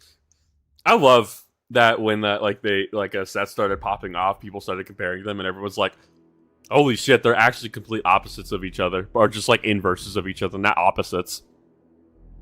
I love how people learned Seth was genuinely just like a very normal human being. He just likes the memes and shit, and he just has cursed internet knowledge.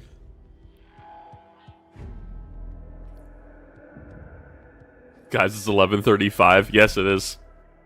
Kyle, you should probably fucking go to bed. The Xbox category on my PC, I just added a new category called Games Maxine Sample. What the fuck are you talking about? Seth and Mandalore have been in YouTube in different YouTube historians. It's the greatest collab video in this. That's funny. And the historian's back, isn't he? I think he went on a hiatus for a little bit and he came back. 2:35 where I'm at. Sample, you definitely should be asleep. However, I don't know. I guess being in this hellhole is entertaining enough.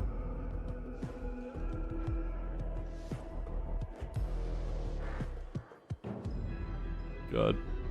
I keep trying to refocus on painting. I'm eating right now, but like I keep trying to refocus on painting, and I keep looking at the top left because my eye is always drawn to the bottom right with a little Iron Warrior that just says Lol Lamau. But I always keep looking at the top left and I see the fucking Force Fiend live reaction. It's not funny, but it's funny to me. Just 3 fucking dog heads screaming in constant pain. God, painting that Forge Fiend was a pain in the ass, dude. I don't know if I want to paint a Demon Engine for a very long time. I have 3 Venom Crawlers on my desk that have collected dust, and I'm going to be real, they're going to collect dust for the rest of their lives, probably.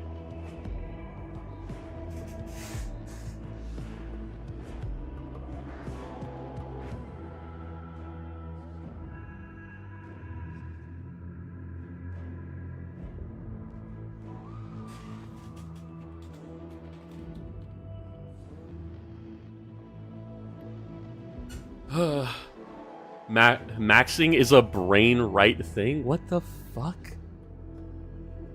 Sample, I'm so confused. The internet historian drama started because H-Bomber guy was the most overblown nothingberg. I remember hearing about the H-Bomber guy stuff. I watched a Ruby video once now and again and wake up. Yeah. I heard there was a thing where he's like, rot not right? What the fuck, Sample? Brain right? You mean brain rot? Oh my god. Okay, I know what maxing is. Okay, you meant games maxing, not games maxine.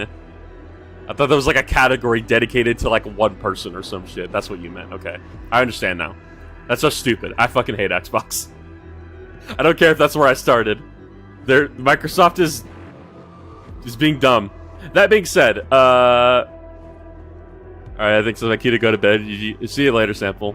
That being said, if there's anybody who's a fan of Helldivers, fucking ODST Warband or Warbond for Helldivers.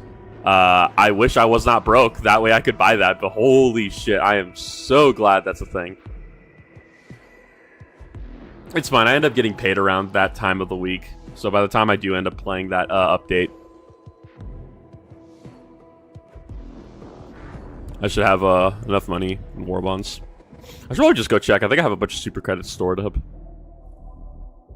Yeah, I'm probably going to stream for another 20 minutes. And then head off to bed myself because I got to be up at 6 tomorrow. That being said, my friend is messaging me about stuff, so I'm probably not going to be going to bed until 2 or 1 a.m. I hope the stream was at least entertaining for everybody. I have been streaming for long enough that just like I'm looking at like YouTube Studio and just like, because I don't want to have the stream up in the entire time. I just like occasionally refresh it. Apparently the stream is like, how many views did it get? A bunch of people just kept hopping in.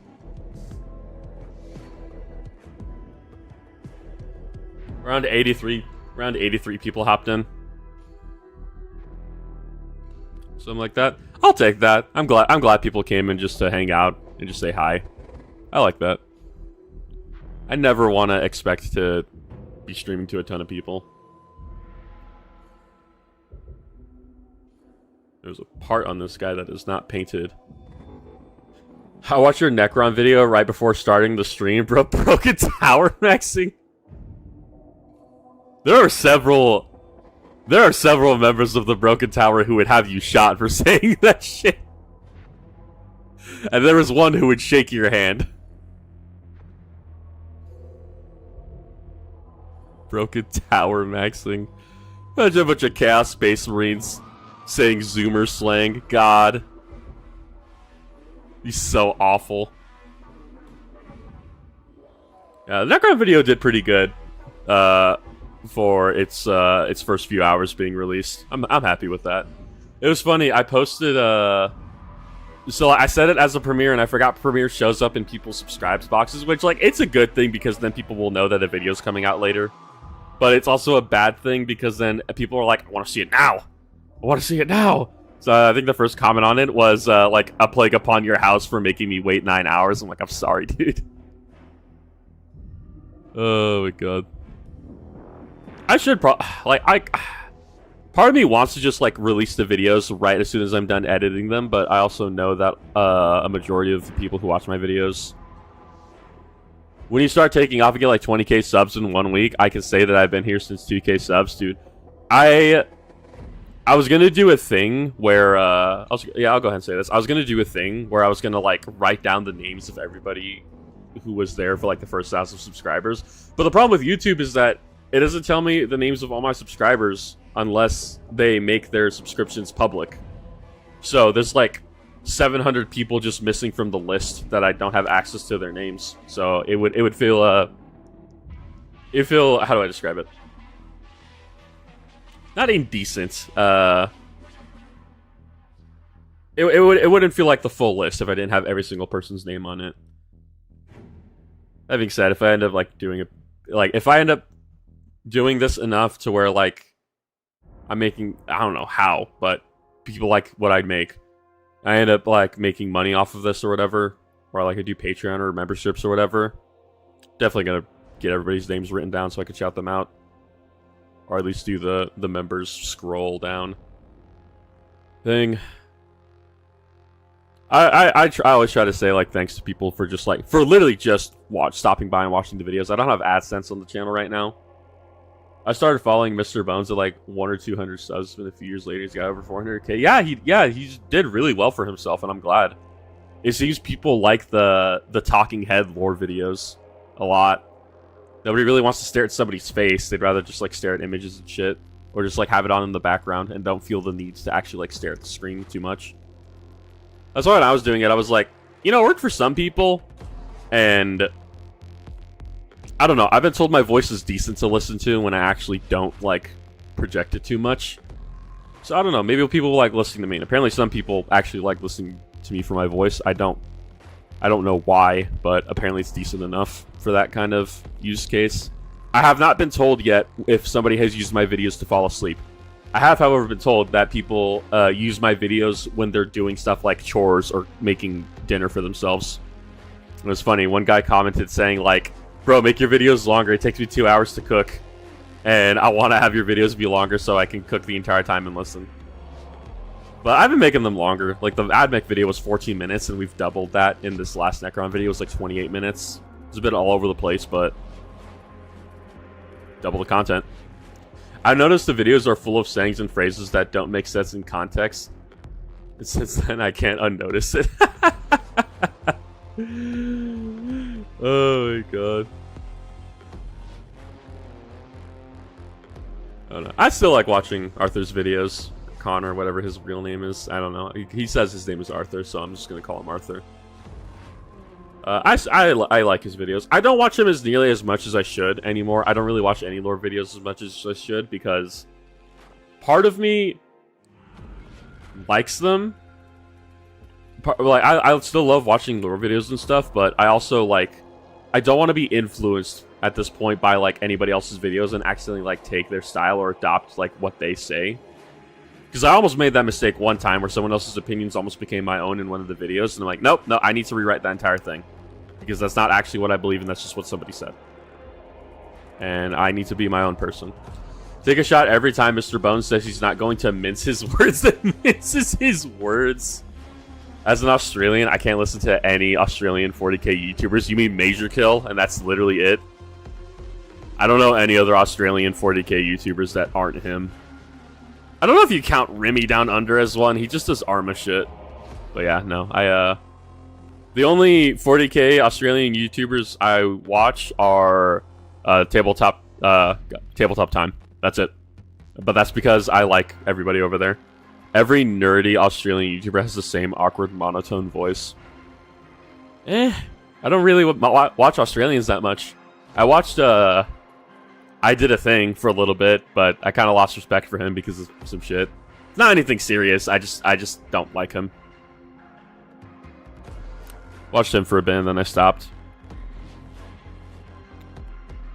I watched Remy Down Under for a bit too, but the dude just screams so much in his videos that it's not my favorite kind of content, and also I don't like Arma particularly that much. That being said, I like Rubik's Raptor because Jay's just a funny, quirky white boy, and you know what? He's all right.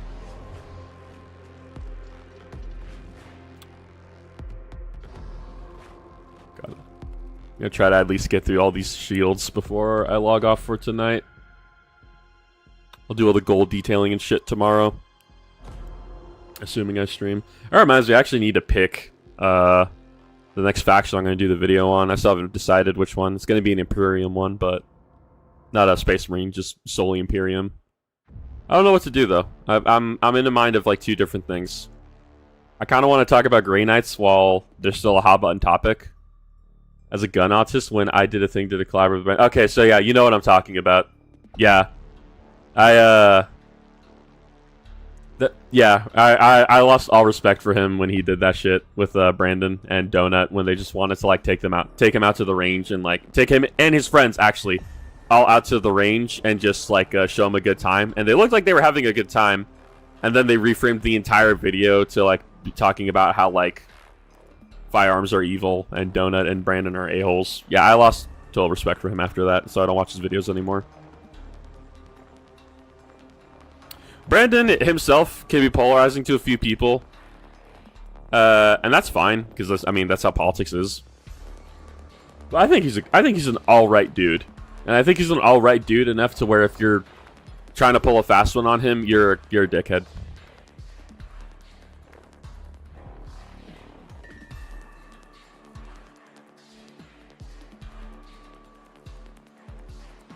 Yeah, no, I am a gun nut. That too. It's funny. I was thinking. The problem is I live in California, so I don't have a lot of access to firearms. I have access to just like very basic stuff and like neutered gun laws. But if 40k wasn't my hobby and I lived in like Texas or something, that would have been my hobby. I don't even like firearms just because like, ooh, guns are cool. I like it from a historical aspect and like technology. We went from using flintlock weapons. Oh, here we go. To answer the question, he stood still. And to answer the question, he stood still till they left and called the guy on the radio, causing like 5 trucks to show up with shotguns. That was the real reason to call them on the radio from the Greenhorn. Apparently, same thing happening to her quarter down the road. Do you fall asleep to Zach Hazard videos too? I don't fall asleep to Zach Hazard videos because Zach gets too autistic for me. And sometimes he gets a bit too excited and he wakes me up. That being said, I love Zach. Zach is great. And Zach taught me I never wanted to be in the military for as long as I live. My dad was a recruiter, and if he couldn't convince me to join, nobody can.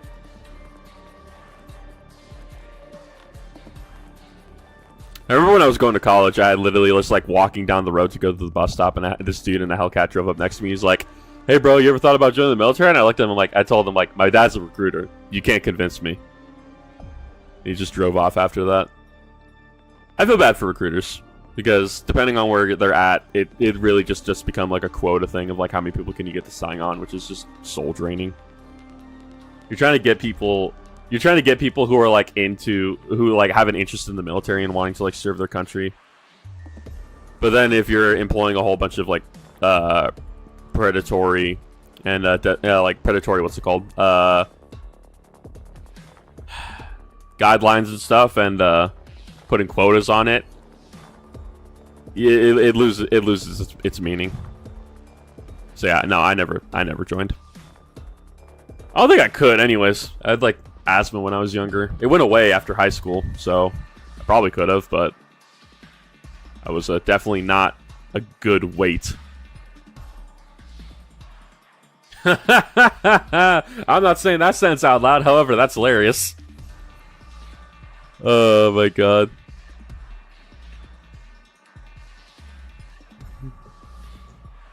Don't need this video getting flagged.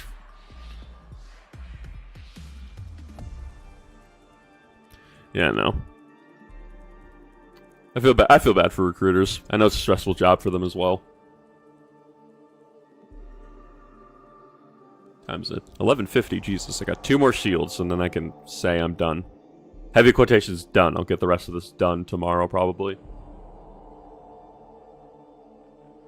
Hopefully I'll stream earlier so that way I actually get more done. Because all the gold... There's not that much gold on these guys. That's a lie. There's a lot of gold on them. I have to do all the skulls and shit. And then I have to do the transfer sheets at some point.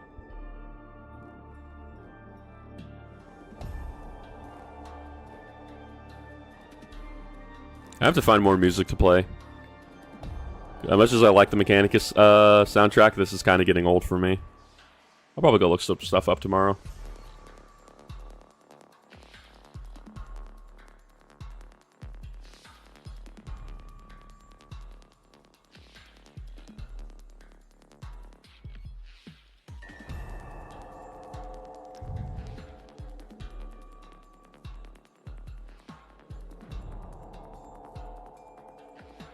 Tiny corner here that I can't get my brush into. Okay, I got my brush into there.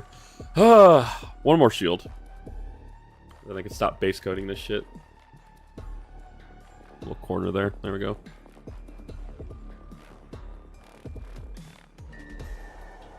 Black Betty at full volume? Jesus Christ, Kyle, what the fuck? Absolutely not going to be doing that.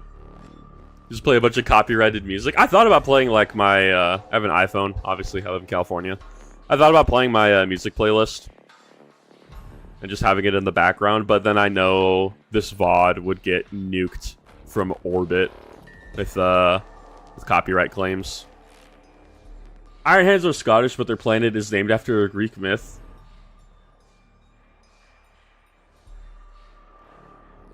I remain unconvinced. Explain to me how they're Scottish. I know they have like a bunch of Greek stuff going on, and I know they have Terminators called Medusas and like other stuff called Gorgons. So I need to. How are they Scottish? Explain. Because that's information I did not know about, and I don't know if you're memeing or not.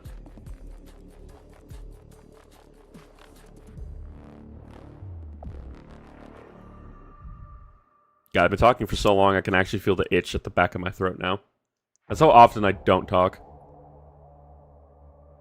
Super quiet at work, too.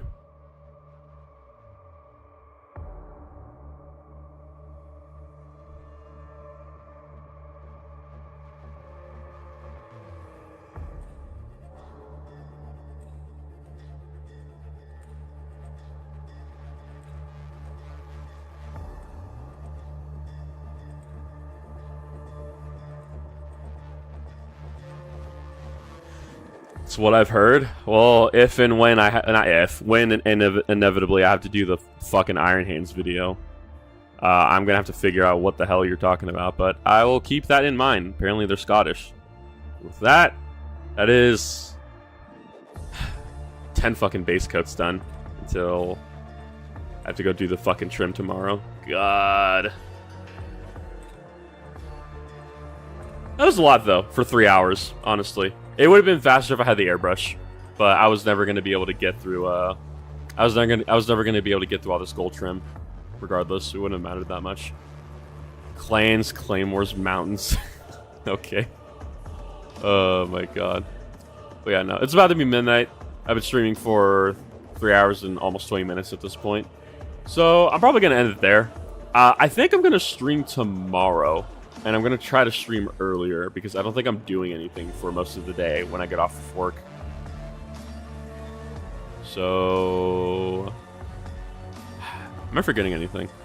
No, I'm not. I'm probably going to throw up a poll, actually, tomorrow morning and ask people what they want the next Imperium faction to be. I'm going to give a few options. See what everybody wants to... What everyone wants the next video to be on. But yeah, no. That's it for me for the rest of the night, so... see you guys later if you join in the next stream. Good night, guys.